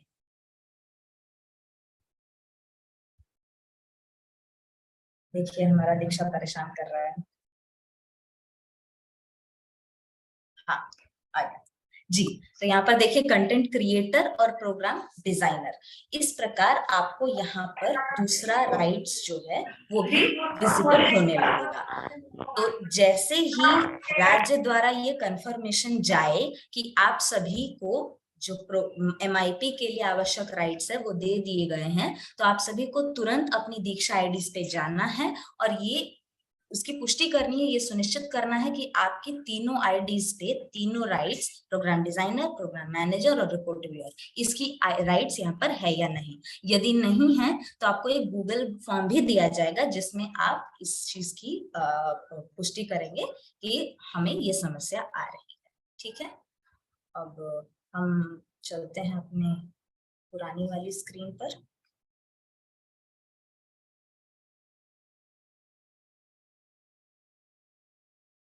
जी,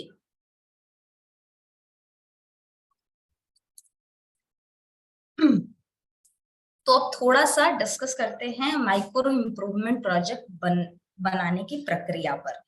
तो उसमें सबसे पहले आपके स्क्रीन पे जो ये 6 एलिमेंट्स दिख रहे हैं, ये इसके बारे में जानना बहुत इंपॉर्टेंट है। ये माइक्रो इम्प्रूवमेंट प्रोजेक्ट के एलिमेंट्स हैं जो आपको हर प्रोजेक्ट में दिखते हैं, जिसमें सबसे पहले होता है टाइटल। टाइटल यानी प्रोजेक्ट का नाम, जैसे हम सबका नाम होता है वैसे। यहाँ पर क्योंकि हमारे राज्य में 33 डाइट्स हैं और 33 प्रोजेक्ट्स बनेंगे और हमारे राज्य के कोई भी शिक्षक किसी भी प्रोजेक्ट को देख सकता है, परंतु कंफ्यूजन ना हो कि उन्हें किस डिस्ट्रिक्ट का प्रोजेक्ट करना है, इस हेतु यहाँ पर टाइटल में आपको टाइटल का एक फॉर्मेट दे दिया गया है। जैसे पहले डाइट, उसके बाद अपना डिस्ट्रिक्ट का नाम, उसके बाद अंडरस्कोर देके आपको MIP यानी माइक्रो इम्प्रूवमेंट प्रोजेक्ट, और अंडरस्कोर और अपने कोर्स का नाम। ये एक पैटर्न हमारे टाइटल का होगा। फॉर एग्जाम्पल डाइट मैं लू नालंदा, ठीक है, diet Nalanda underscore MIP underscore Nalanda का कोर्स है पाठ्यचर्या एवं समावेशी शिक्षा। ठीक है, तो ये हम डाइट नालंदा के। गुंजन, एक मिनट, मैं यहाँ पर रोकना चाहूंगा, रोकना मैं थोड़ा सा बस एक जोड़ना चाहूंगा कि जैसे नालंदा आपने कहा ना, तो नालंदा में उस डाइट का नाम है डाइट नूरसराय। बट मेरा रिक्वेस्ट या हम सबका रिक्वेस्ट ये होगा कि आप डाइट अंडरस्कोर अपने डिस्ट्रिक्ट का नाम लिखेंगे। अब जैसे टीका पट्टी है तो डाइट अंडरस्कोर कटिहार, टीका पट्टी छोड़ दीजिए, उससे बहुत लंबा हो जाएगा और नाम पूरा नहीं आ पाएगा।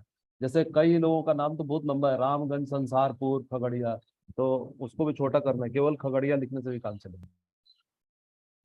जी, थैंक यू सो मच गुरुजी। तो बहुत इंपॉर्टेंट पॉइंट था, क्योंकि टाइटल बहुत बड़ा नहीं हो जाए, इसलिए हम सब डिस्ट्रिक्ट का नाम लिखेंगे। आगे बढ़ते हैं। दूसरा एलिमेंट है targeted stakeholder. Targeted stakeholder यहाँ पर जैसे हम माइक्रो इम्प्रूवमेंट अपने कोर्स के आधारित बना रहे हैं, तो इसीलिए ये इम्पोर्टेंट है कि जो बेनिफिशियरी या जो यूजर हमारा कोर्स में था, वही यूजर हमारे माइक्रो इम्प्रूवमेंट प्रोजेक्ट का भी होगा, जो टारगेट स्टेक होल्डर। जैसे किसी ने कोर्स अपने शिक्षक के लिए बनाया था, तो यहाँ पर भी हमारा जो टारगेट स्टेक होल्डर होगा वो शिक्षक ही होगा। परंतु हमारे जो स्टेट में टीचर्स ने अपना दीक्षा एनरोल किया है, वो हेड टीचर एंड ऑफिशियल के अंतर्गत भी किया है। इसीलिए कोई परेशानी ना हो, इसलिए आप दोनों ही डाल दीजिएगा, diet teachers and official comma teacher, sorry, head teacher and official comma teacher. तो ये टारगेट स्टेक होल्डर भी हमारा फिक्स है। तीसरे चीज पे आते हैं, जो एक प्रोजेक्ट का कह सकते हैं कि जान होती है और बहुत इंपॉर्टेंट फैक्टर है, वो है ऑब्जेक्टिव।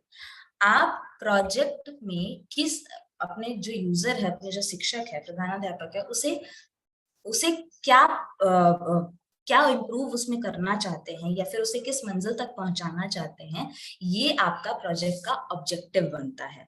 कि अगर मेरा जो यूजर है वो एक प्रोजेक्ट करता है, तो अंत में उसे क्या प्राप्त होगा, उसमें क्या बदलाव आएगा, तो ये होगा प्रोजेक्ट का ऑब्जेक्टिव। उसके बाद होता है ड्यूरेशन। ड्यूरेशन यानी समयावधि, कि एक अमुक प्रोजेक्ट जो है वो आप कितने समय के लिए करना चाहते हैं।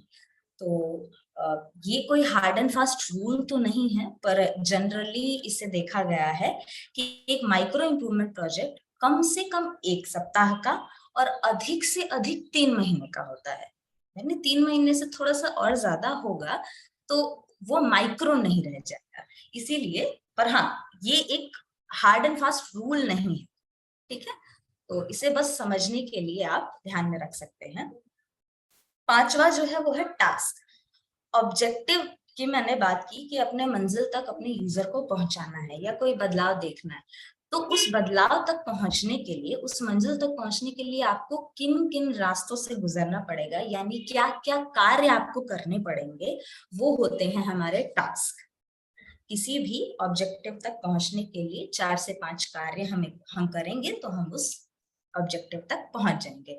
इसीलिए यहाँ पर टास्क लिखे जाते हैं। अब कई बार ऐसा होता है कि कई टास्क थोड़े से मुश्किल, या जो यूजर होता है वो पहली बार करता है, या फिर अन्य कोई कारणों के वजह से भी उसे टास्क या कार्य करने में थोड़ी सी परेशानी होती है। इसीलिए उस परेशानी को दूर करने के लिए जो हमारा क्रिएटर है, यानी हम उन्हें लर्निंग रिसोर्सेस देते हैं। तो हम सभी डाइट्स मिलकर लर्निंग रिसोर्सेस भी बनाएंगे, जिससे जो हमारा यूजर है जब वो कार्य करने जाएगा तो उसे लर्निंग रिसोर्सेस के माध्यम से वो कार्य करने में आसानी होगी। इसे हम एग्जाम्पल के तौर पर भी आगे देखेंगे। तो ये जो 6 चीजें हैं, अब आगे बढ़ते हैं और देखते हैं कि हमारे यूजर इंटरफेस में जब हमारा यूजर दीक्षा खोलता है तो उसे ये जो 6 चीजें हैं वो कहाँ कहाँ दिखती है, ठीक है। तो ये एक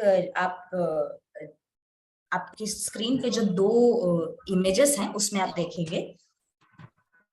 आप जब भी पहले दीक्षा खोलते हैं तो आपको ये प्रोजेक्ट में अपने जाते हैं, आपको ये कुछ ऐसा इंटरफेस दिखता है, ठीक है, जिसमें सबसे पहले 2 चीजें होती हैं। एक तो होती है प्रोजेक्ट डिटेल, दूसरा होता है हमारा टास्क डिटेल्स। प्रोजेक्ट डिटेल्स के नीचे हमारा ऑब्जेक्टिव दिखता है और यही सबसे पहले यूजर को दिखेगा। पे अपना माइक म्यूट कर लूं जी। तो सबसे पहले एक यूजर को ऑब्जेक्टिव दिखता है कि अगर मैं ये प्रोजेक्ट करता हूं तो इससे मुझे क्या मिलेगा, मेरे अंदर क्या बदलाव होगा या मैं क्या प्राप्त करूंगा, वो होता है ऑब्जेक्टिव जो यहाँ दिखेगा। उसके बाद आप कैटेगरी, वो ऑटोमेटिक आता है, उसे आप छोड़ दीजिए। तीसरा जो है यहाँ रिकमेंडेड फॉर, जो हमने वहां टारगेट स्टेक होल्डर्स लिखा था वही यहाँ पर रिकमेंडेड फॉर में यहाँ पर दिखता है। उसके बाद ड्यूरेशन, जो हमारी समयावधि है वो दिखती है, और जो हमारे टास्क और मैं लर्निंग रिसोर्सेस की बात कर रही थी वो हमारी टास्क डिटेल में दिखती है। उसका भी पिक्चर आप जो एकदम राइट साइड पे है, जिसमें टास्क डिटेल में आप देख पाएंगे कि जिस ऑब्जेक्टिव को प्राप्त करने के लिए हम ये प्रोजेक्ट बनाए हैं उसके कुछ टास्क यहाँ पर दिए हुए हैं। और यहाँ आप जो एक छोटा सा व्यू रिसोर्सेस देख पा रहे हैं उसमें आपको सारे लर्निंग रिसोर्सेस दिखते हैं। अब जैसे कि पूरे कॉल के शुरुआत से हम बता रहे हैं कि सिर्फ और सिर्फ ट्रेनिंग इम्पोर्टेंट नहीं है, एक्शन भी इम्पोर्टेंट है। तो अब वो एक्शन की बारी है। जैसे अभी तक हमने आपको जानकारी दी कि माइक्रो इम्प्रूवमेंट क्या होता है, माइक्रो इम्प्रूवमेंट के एलिमेंट्स क्या हैं और बाकी सारी चीजें। अब थोड़ा सा करते हैं हम एक्शन, ठीक है। ये जो भी चीजें मैंने अभी आपको बताई कि title, target stakeholders, duration, तो उसे दिखने के लिए एक ये टेम्पलेट बनाया जाता है। ये टेम्पलेट वो टेम्पलेट नहीं है जो हम दीक्षा को भेजेंगे, ये केवल हमारे लिए होता है, हमारी सुविधा के लिए होता है कि हम अपने टाइटल, टास्क और जो भी इम्पोर्टेंट चीजें वो पहले एक जगह एकत्रित कर लें, संकलित कर लें, ठीक है। ये बनता है एक्सेल पे। मैंने एक जो नीचे आप लिंक देखेंगे उसमें मैंने एक एक्सेल पहले से ही बनाकर रखा है। आप लोगों के साथ भी ये साझा कर दिया जाएगा ताकि आपको सुविधा हो अपने टास्क को, अपने ऑब्जेक्टिव को, टाइटल को लिखने में, ठीक है। सबसे पहले एक मिनट गुंजन, हमको लगता है किसी एक डाइट से जो है कोई भी प्रतिनिधि जो है अभी जो कोर्स किए हैं उसके आधार पे टाइटल आगे हम करने वाले हैं अमलेंदु जी। अच्छे, हाँ, मौका दीजिएगा जरा उन लोगों को। जी, आगे हम ओके।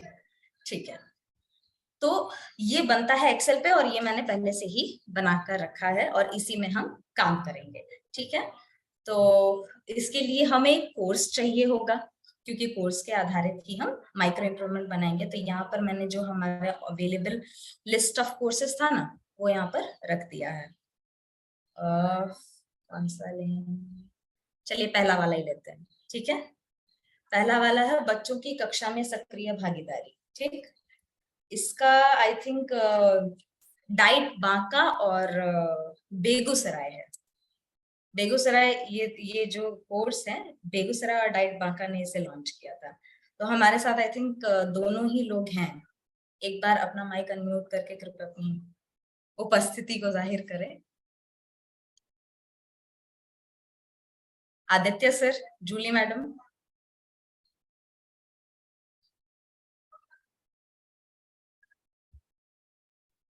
बांका डाइट के कोई प्रतिनिधि हैं या और बिल्कुल, बेगूसराय बिल्कुल। के? आदित्य सर हैं यहाँ पर जी। आदित्य सर, अनेबल क्या टू। अभी आप कर पा रहे हैं? हाँ जी जी, अभी मैंने कर लिया है मैम।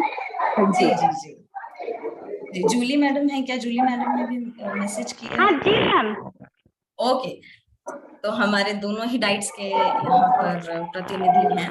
तो पहले मैं आप ही से सुनना चाहूंगी मैम कि इस पूरे कोर्स का थोड़ा सा ओवरव्यू हमें दीजिए, ताकि बाकी लोग भी जान पाए कि इस कोर्स में है क्या। मैम, बच्चों कक्षा को इंटरैक्टिंग बनाने के लिए, मतलब हम चाइल्ड सेंटर्ड एजुकेशन की बात करते हैं। तो चाइल्ड सेंटर्ड एजुकेशन में बच्चे कक्षा में कैसे एक्टिवली पार्टिसिपेट करें, तो इसके रिगार्डिंग इसमें बताया गया है बहुत तरह की बातें कि क्या क्या गतिविधि हम कर सकते हैं, कैसे बच्चों को इन्वॉल्व कर सकते हैं, इन सब चीजों पे बात की गई है। अच्छा, ओके। जी Aditya, hello. Thank you so much ma'am. Aditya ji जी जी, thank you so much ma'am. हाँ। आदित्य सर, इसमें कुछ जोड़ना चाहेंगे? मैम, जो हमारा जो लॉन्च हुआ है वो है कक्षा में सक्रिय भागीदारी। तो इसमें मूल रूप से 3 मॉड्यूल्स हैं और एक छोटा सा बेसलाइन टेस्ट है। इसके बाद फिर वो 3 मॉड्यूल्स हैं और तीनों में वीडियो दिख रहा है। मूल रूप से यही है। जैसे मैंने भी ये कोर्स थोड़ा सा गो थ्रू किया, तो उसमें यही दिखा रहा था कि कैसे एक शिक्षक विभिन्न गतिविधियों के माध्यम से अपनी जो डेली का जो टीचिंग लर्निंग प्रोसेस होता है, उसी में छोटे मोटे गतिविधियों को करके कैसे बच्चों की जो सक्रिय भागीदारी है उसे सुनिश्चित कर सकता है। क्योंकि बच्चों का टीचर को सिर्फ शांत रहकर सुनना इज नॉट इम्पोर्टेंट। हम तब ये नहीं कह पाते हैं कि बच्चे कुछ सीख रहे हैं। ये कोर्स के अकॉर्डिंग बात की गई है। ठीक है, तो आई होप सो कि सभी को एक कॉमन अंडरस्टैंडिंग इस कोर्स के ऑब्जेक्टिव की हो गई होगी।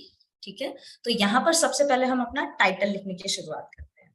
जैसे अभी हमारे साथ बेगूसराय और बांका है, तो मैं उन्हीं का उदाहरण लूंगी। तो यहाँ पर हम लिखेंगे डाइट बेगूसराय, फिर क्या था, माईपी अंडरस्कोर और कोर्स का नाम।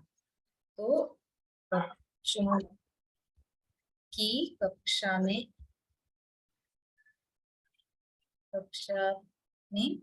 सक्रिय भागीदारी। ठीक है, तो ये हमारा कोर्स है। यहाँ पर बेगूसराय की जगह अब मैं स्लैश डाल के बांका भी कर देती हूँ। ठीक है, यहाँ पर ऐसे बांका नहीं आएगा, आप लोग अपना सिंगल ही डाइट लिखेंगे, डिस्ट्रिक्ट लिखेंगे। उसके बाद हमारे जो टारगेट स्टेक होल्डर है वो भी टीचर एंड ऑफिशियल ही रहेंगे। टीचर एंड ऑफिशियल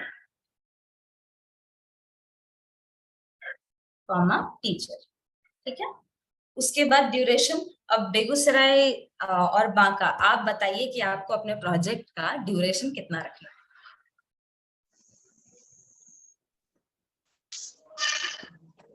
या फिर हम पहले ऑब्जेक्टिव डिसाइड कर लें, उसके बाद ऑब्जेक्टिव के देख के ड्यूरेशन डिसाइड करेंगे। ठीक है,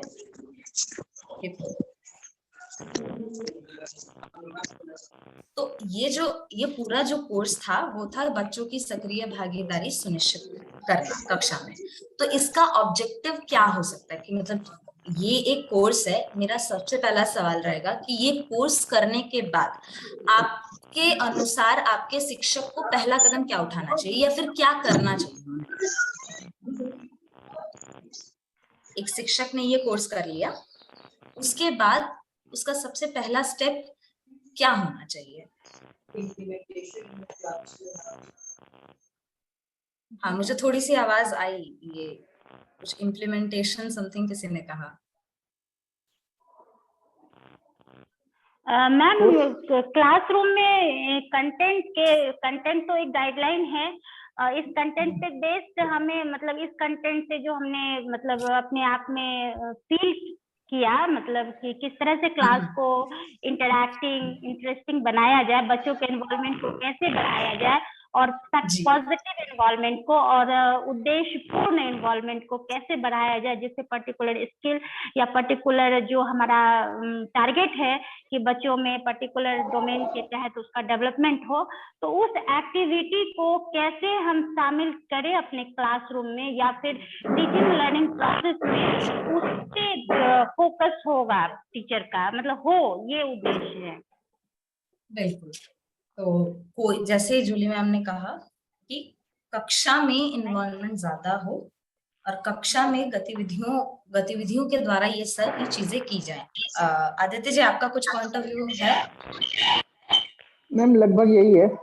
मैं कुछ कहना चाहूंगी।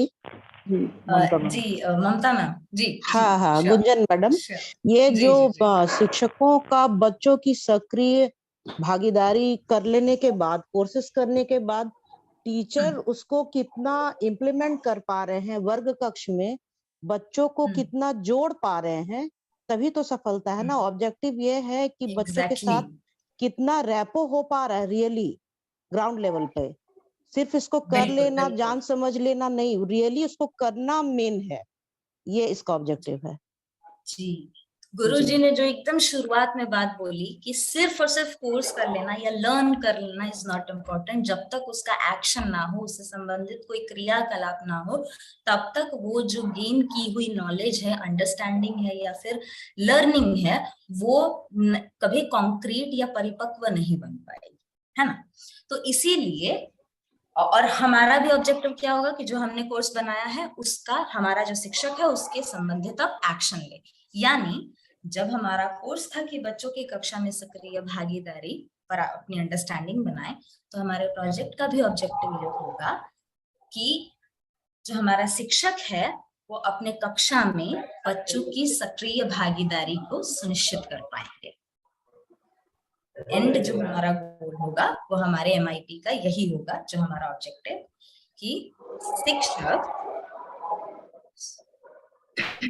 और इस ऑब्जेक्टिव को लिखने का एक छोटा सा पैटर्न होता है। जैसे लास्ट में सेंटेंस के आता है पाएंगे, मतलब जो हमारा स्टेक होल्डर है वो क्या कर पाएगा, तो उससे दिखता है कि एक कुछ इम्प्रूवमेंट हो रहा है।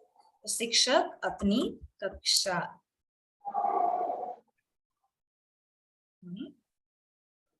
बच्चों की सक्रिय भागीदारी सुनिश्चित कर पाएंगे। ठीक, अब ये हमारा ऑब्जेक्टिव हो गया। अब जल्दी से बताइए कि ड्यूरेशन इसका क्या होगा। कम से कम 1 महीना तो होना ही चाहिए मेरे ख्याल से। जी आदित्य जी, जूली जी, आपको क्या लग रहा है? 1 महीना का, 3 महीने का, तो ये तो डेली प्रैक्टिस है।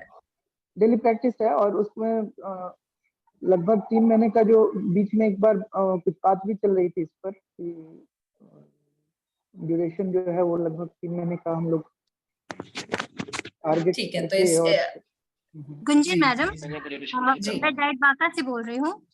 जो हेलो, आपकी आवाज नहीं आ रही है मैम।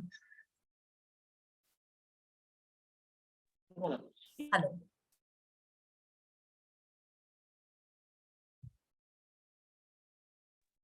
हेलो। हाँ मैम ये जूली जो मैम बोलेंगे कोर्स क्या? है ये, हेलो, हाँ बोलिए मैम। हाँ जी। ये जो कोर्स है ये बच्चों की कक्षा में सक्रिय भागीदारी, इसका एक टारगेट आप सेट करना चाह रहे हैं कि कितने समय तक में इस प्रोजेक्ट को देखा जाए, इसका इम्पैक्ट को। तो छोटे समय में तो नहीं देखा जा सकता है क्योंकि बहुत से शिक्षक खुद ही मोटिवेटेड है, बहुत सारे लोग स्टैग्नेंट हो जाते हैं। तो उनका इम्पैक्ट देखने के लिए एक स्ट्रेटजी बना के एक टाइम ड्यूरेशन अगर 3 मंथ्स का आप रखे हैं तो ठीक है, वो देखा जा सकता है, उसकी मैम मॉनिटरिंग की जा सकती यहाँ है। जी थोड़ा सा इंटरवीन करना चाहेंगे।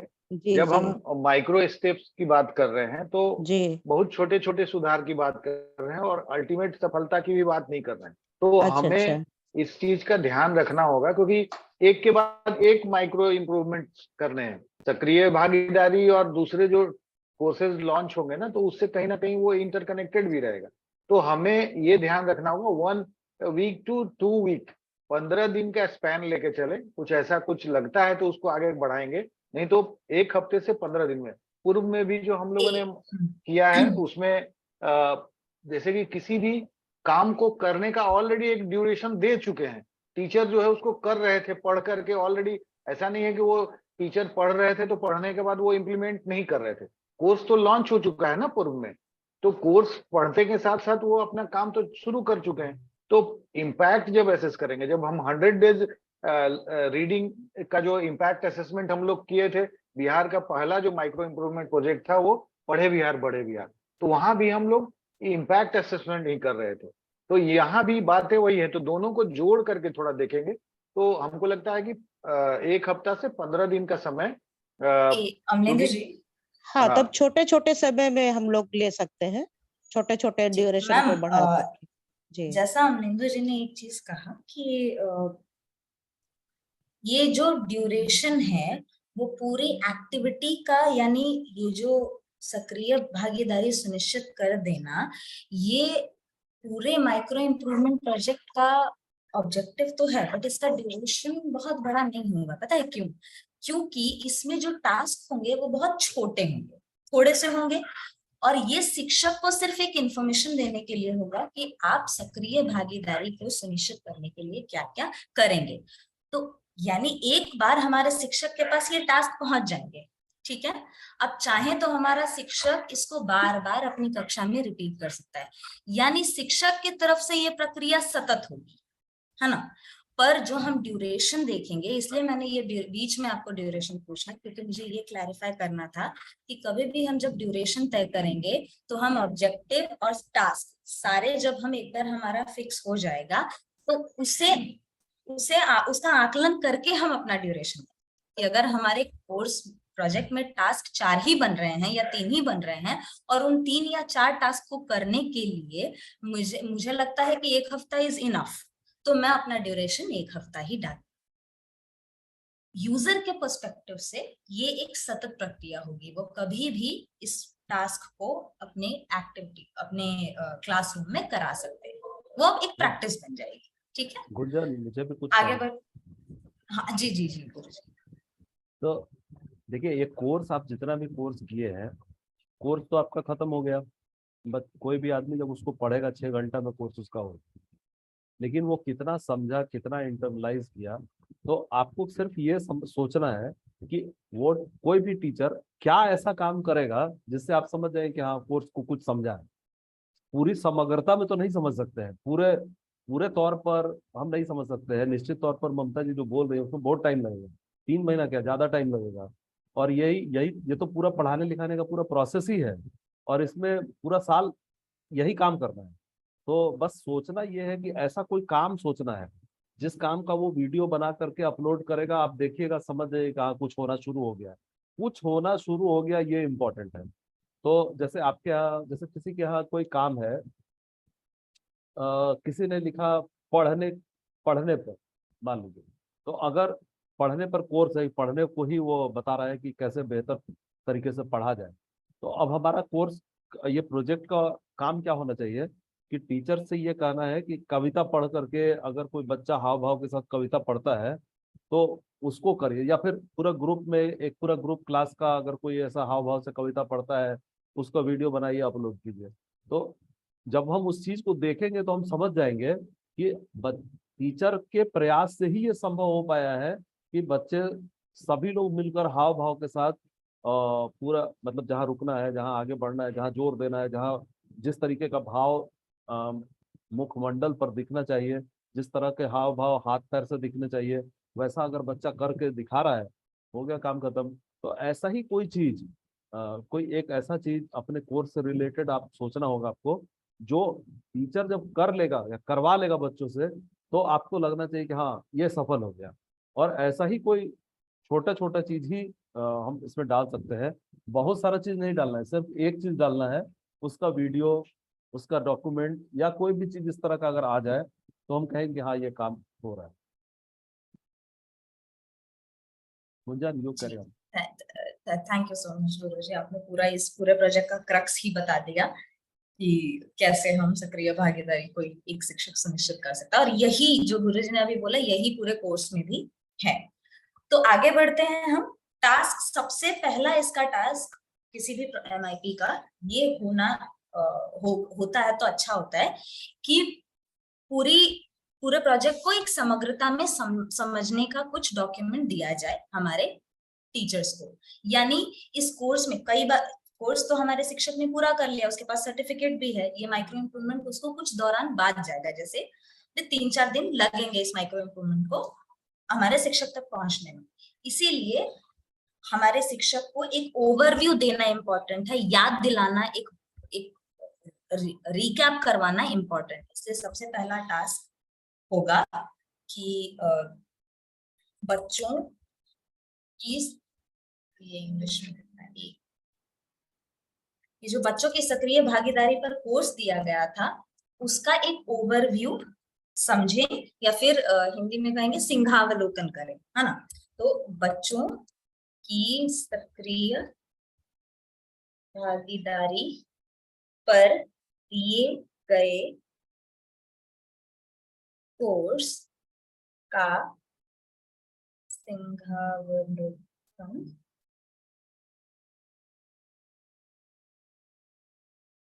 करें, ठीक है।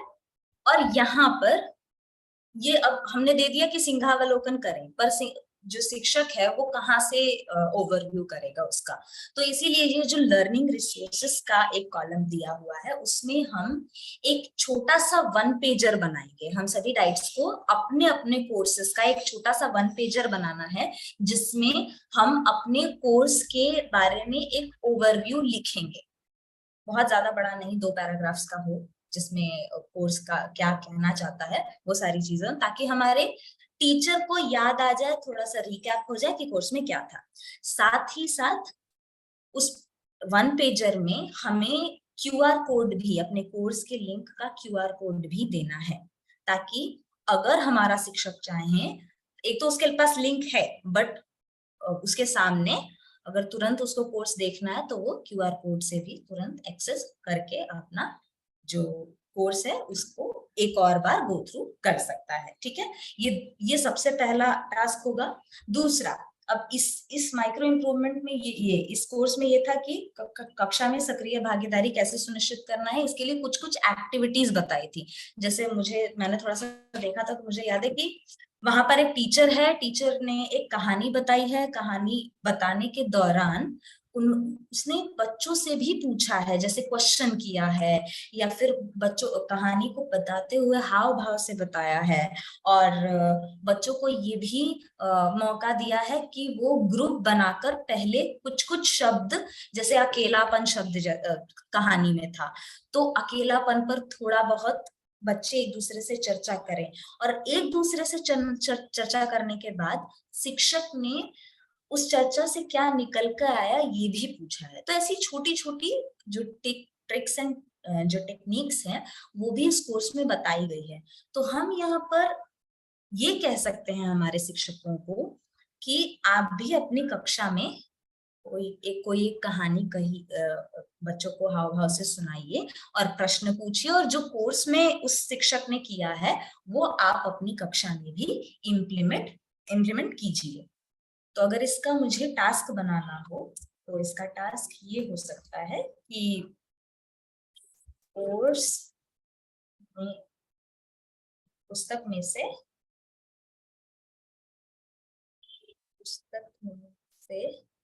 कहानी पढ़ें एवं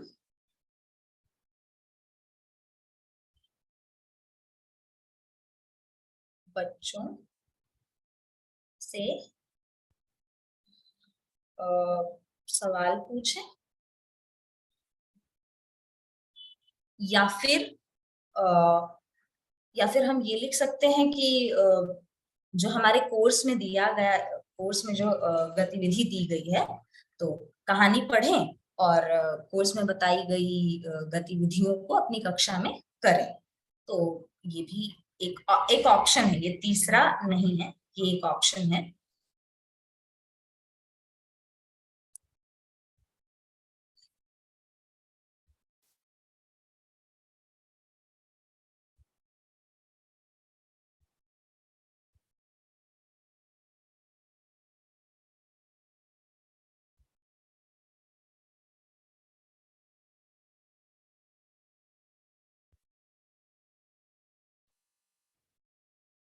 अब आप यहाँ पर ये ऑप्शन में जो तीसरा मैंने डाला है, ये आप यहाँ पर लिख सकते हैं। इसके अलावा और भी बहुत कुछ टास्क हो सकते हैं जो आप सोचेंगे, ठीक है।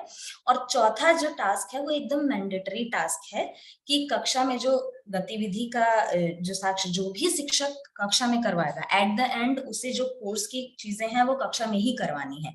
तो जो भी वो अपने बच्चों के साथ करवाएंगे उसकी वीडियो या उसका फोटो उन्हें अपलोड करना है।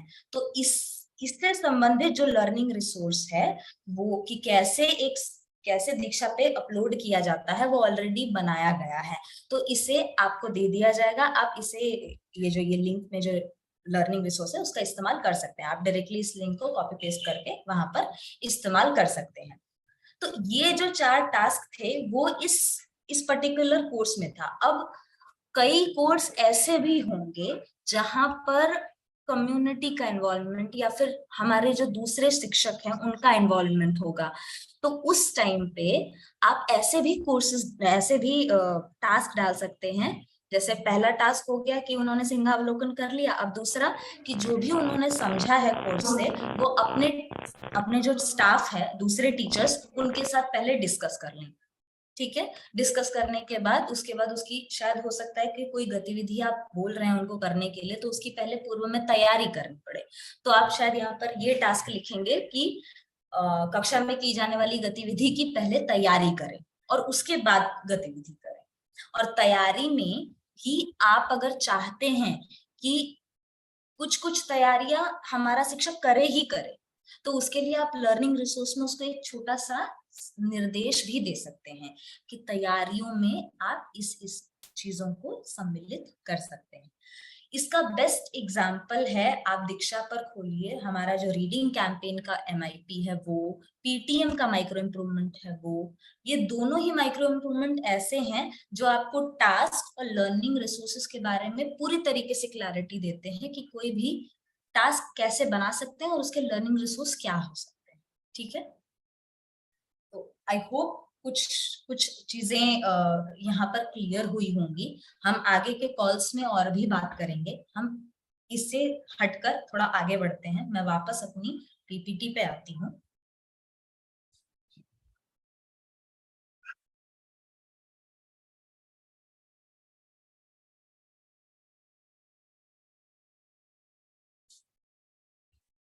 दिखाई क्यों?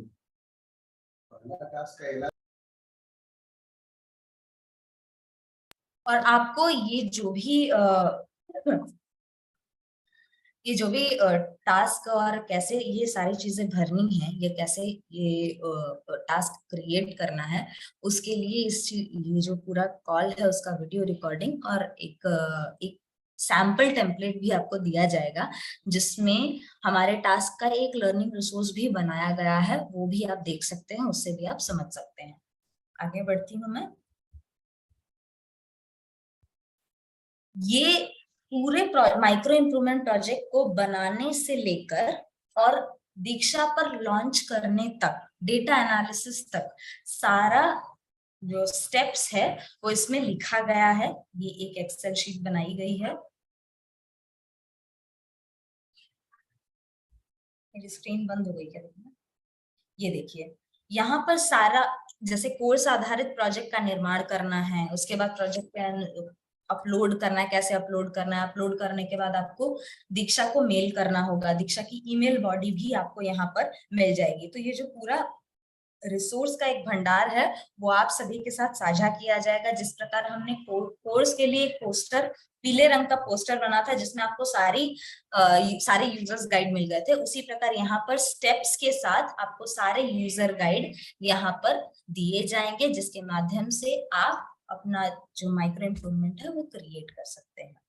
इसके साथ साथ जो 2:30 बजे की हमारी कॉल होती थी वो भी डेली होगी, और उसका एक छोटा सा टाइम टेबल यहाँ पर क्रिएट किया गया है ताकि आप कोई भी कॉल मिस ना करें, आपको एजेंडा पता हो और उस हिसाब से ही आप अपना प्लान भी करें। तो 16 तारीख को यानी कल हम सबसे पहले फॉलोअप और इशू रिजोल्यूशन पे बात करेंगे कि इस कॉल के बाद जाने के बाद आपको अपने टास्क को सोचना है। सबसे इमीडिएट काम यही होगा कि कोर्स के बाद टास्क क्या बनेगा, ऑब्जेक्टिव क्या बनेगा, वो हम सोचे, और उसमें अगर कोई भी समस्या आ रही है तो कल हम 2:30 बजे की कॉल में डिस्कस करेंगे।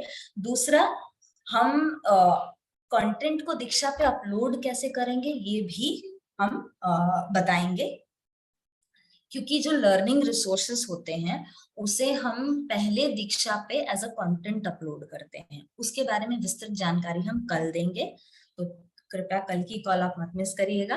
17 तारीख को हम बताएंगे कि ये पूरा जो हम प्रोजेक्ट बना लेंगे तो उसे टेम्पलेट में भरना कैसे है, कौन से टेम्पलेट में भरना है, और दीक्षा पे ईमेल कैसे करना है।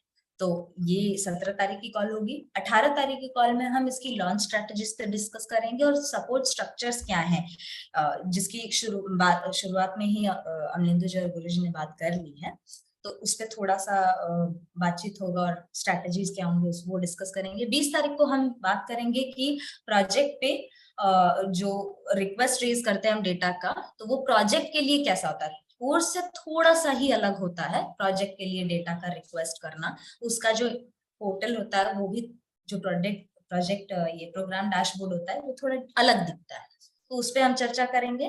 और 21 तारीख को हम डिस्कस करेंगे कि डेटा एनालिसिस का प्रोसेस कैसे करना है। तो मेरे तरफ से इतना ही था। Thank you so much. Over to Guruji, और अगर कोई भी समस्या हो तो हम वो कल बात कर लेंगे उस पर। Thank you so much. धन्यवाद गुंजन।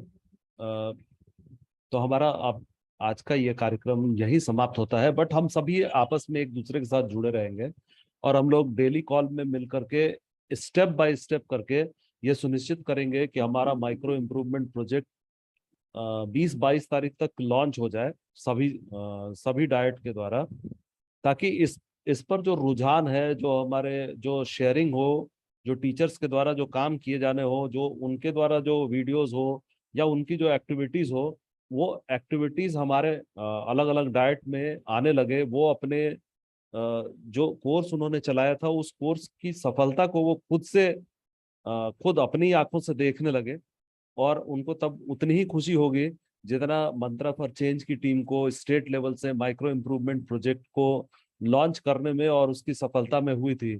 और आप सभी गवाह हैं कि हम इस सफलता को आपके साथ आपके ट्रेनिंग के दौरान शेयर करते रहे थे, और तभी आप कह रहे थे कि तभी आप में से कुछ लोगों का कहना था कि मंत्रा केवल अपनी ही बात कर रही है।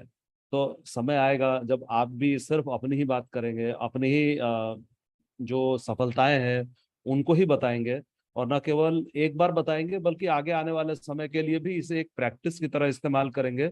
और आने वाले समय में ऐसे बहुत सारे कोर्स और उस आने वाले समय में जब हम लोग कोर्स बनाएंगे, जब हम लोग अपने कोर्स बनाएंगे, तो हम लोग उस कोर्स के साथ ही ये माइक्रो इम्प्रूवमेंट वाला जो एक्शन वाला जो पार्ट है उसको भी हम लोग उसके साथ ही जोड़ेंगे। तो आगे से ये 2 बार नहीं करना होगा, एक ही बार करेंगे जिसमें कोर्स भी लॉन्च होगा और उसी के साथ साथ वो माइक्रो इम्प्रूवमेंट प्रोजेक्ट भी उसके साथ ही जाएगा। तो इन्हीं शब्दों के साथ आप सबका इतने समय तक जुड़े रहना, अभी तक 53 लोग हमारे साथ बने हुए हैं, बड़ी बात है। 90 लोग जुड़े थे, बट 53 मैं मान के चलता हूँ कि एटलीस्ट हर एक डाइट से एक व्यक्ति तो जरूर होंगे। तो आप सभी लोगों का मैं बहुत शुक्रगुजार हूँ और अनेक धन्यवाद, आभार प्रकट करता हूँ। मैं आभार प्रकट करता हूँ रश्मि प्रभा मैम का, नमिता जी का, अपने सभी मंत्रा फॉर चेंज के साथियों का, डाइट परिवार के सदस्यों का, सभी व्याख्याताओं का और भी दूसरे ऑर्गेनाइजेशन से जुड़े हमारे सभी साथियों का, कि आप सभी हमारे साथ यहाँ जुड़े रहें और एक बड़े ही महत्वपूर्ण कदम के साक्षी बने। यहाँ से आज हम एक नए युग में प्रवेश कर रहे हैं। आज तक इससे पहले जितने भी ट्रेनिंग प्रोग्राम हुए, उन ट्रेनिंग प्रोग्राम के इम्पैक्ट को ट्रेनिंग देने वाला कभी नहीं देख पाया, कभी नहीं जान पाया। उनको बस दूर से ही समझ पाया कि भाई जो ट्रेनिंग दिए उसमें शायद इसलिए ऐसा हुआ होगा। बट ये पहली बार होगा जहां आप खुद ही अपने ट्रेनिंग कोर्स जो चुना था, उसके इम्पैक्ट को भी आप देख पाएंगे। आगे अगर आप कोशिश करेंगे तो उसका डॉक्यूमेंट भी करेंगे, उसकी एक कहानी, सफलता की कहानी भी लोगों के सामने, दुनिया के सामने डाइट की सफलता की कहानी को आप लिख सकेंगे। तो आप सबका अनेक धन्यवाद, स्पेशल धन्यवाद बांका से जूली जी का, जिन्होंने बांका वो से आदित्य जी और आ, बेगूसराय से जूली। हाँ, अच्छा, बेगूसराय से जूली जी, बांका से आदित्य जी, राकेश जी, जिन्होंने पिछले प्रोग्राम में बहुत अच्छा काम करते हुए उन्होंने रिपोर्ट के लेवल तक भी पहुंच बनाई और रिपोर्ट को भी देखा, लोगों तक शेयर किया। तो और बाकी सभी लोग, कुछ लोग आनंद फानंद में कोर्स लॉन्च किए, लेकिन ठीक है, ऐसा ही होता है हमेशा।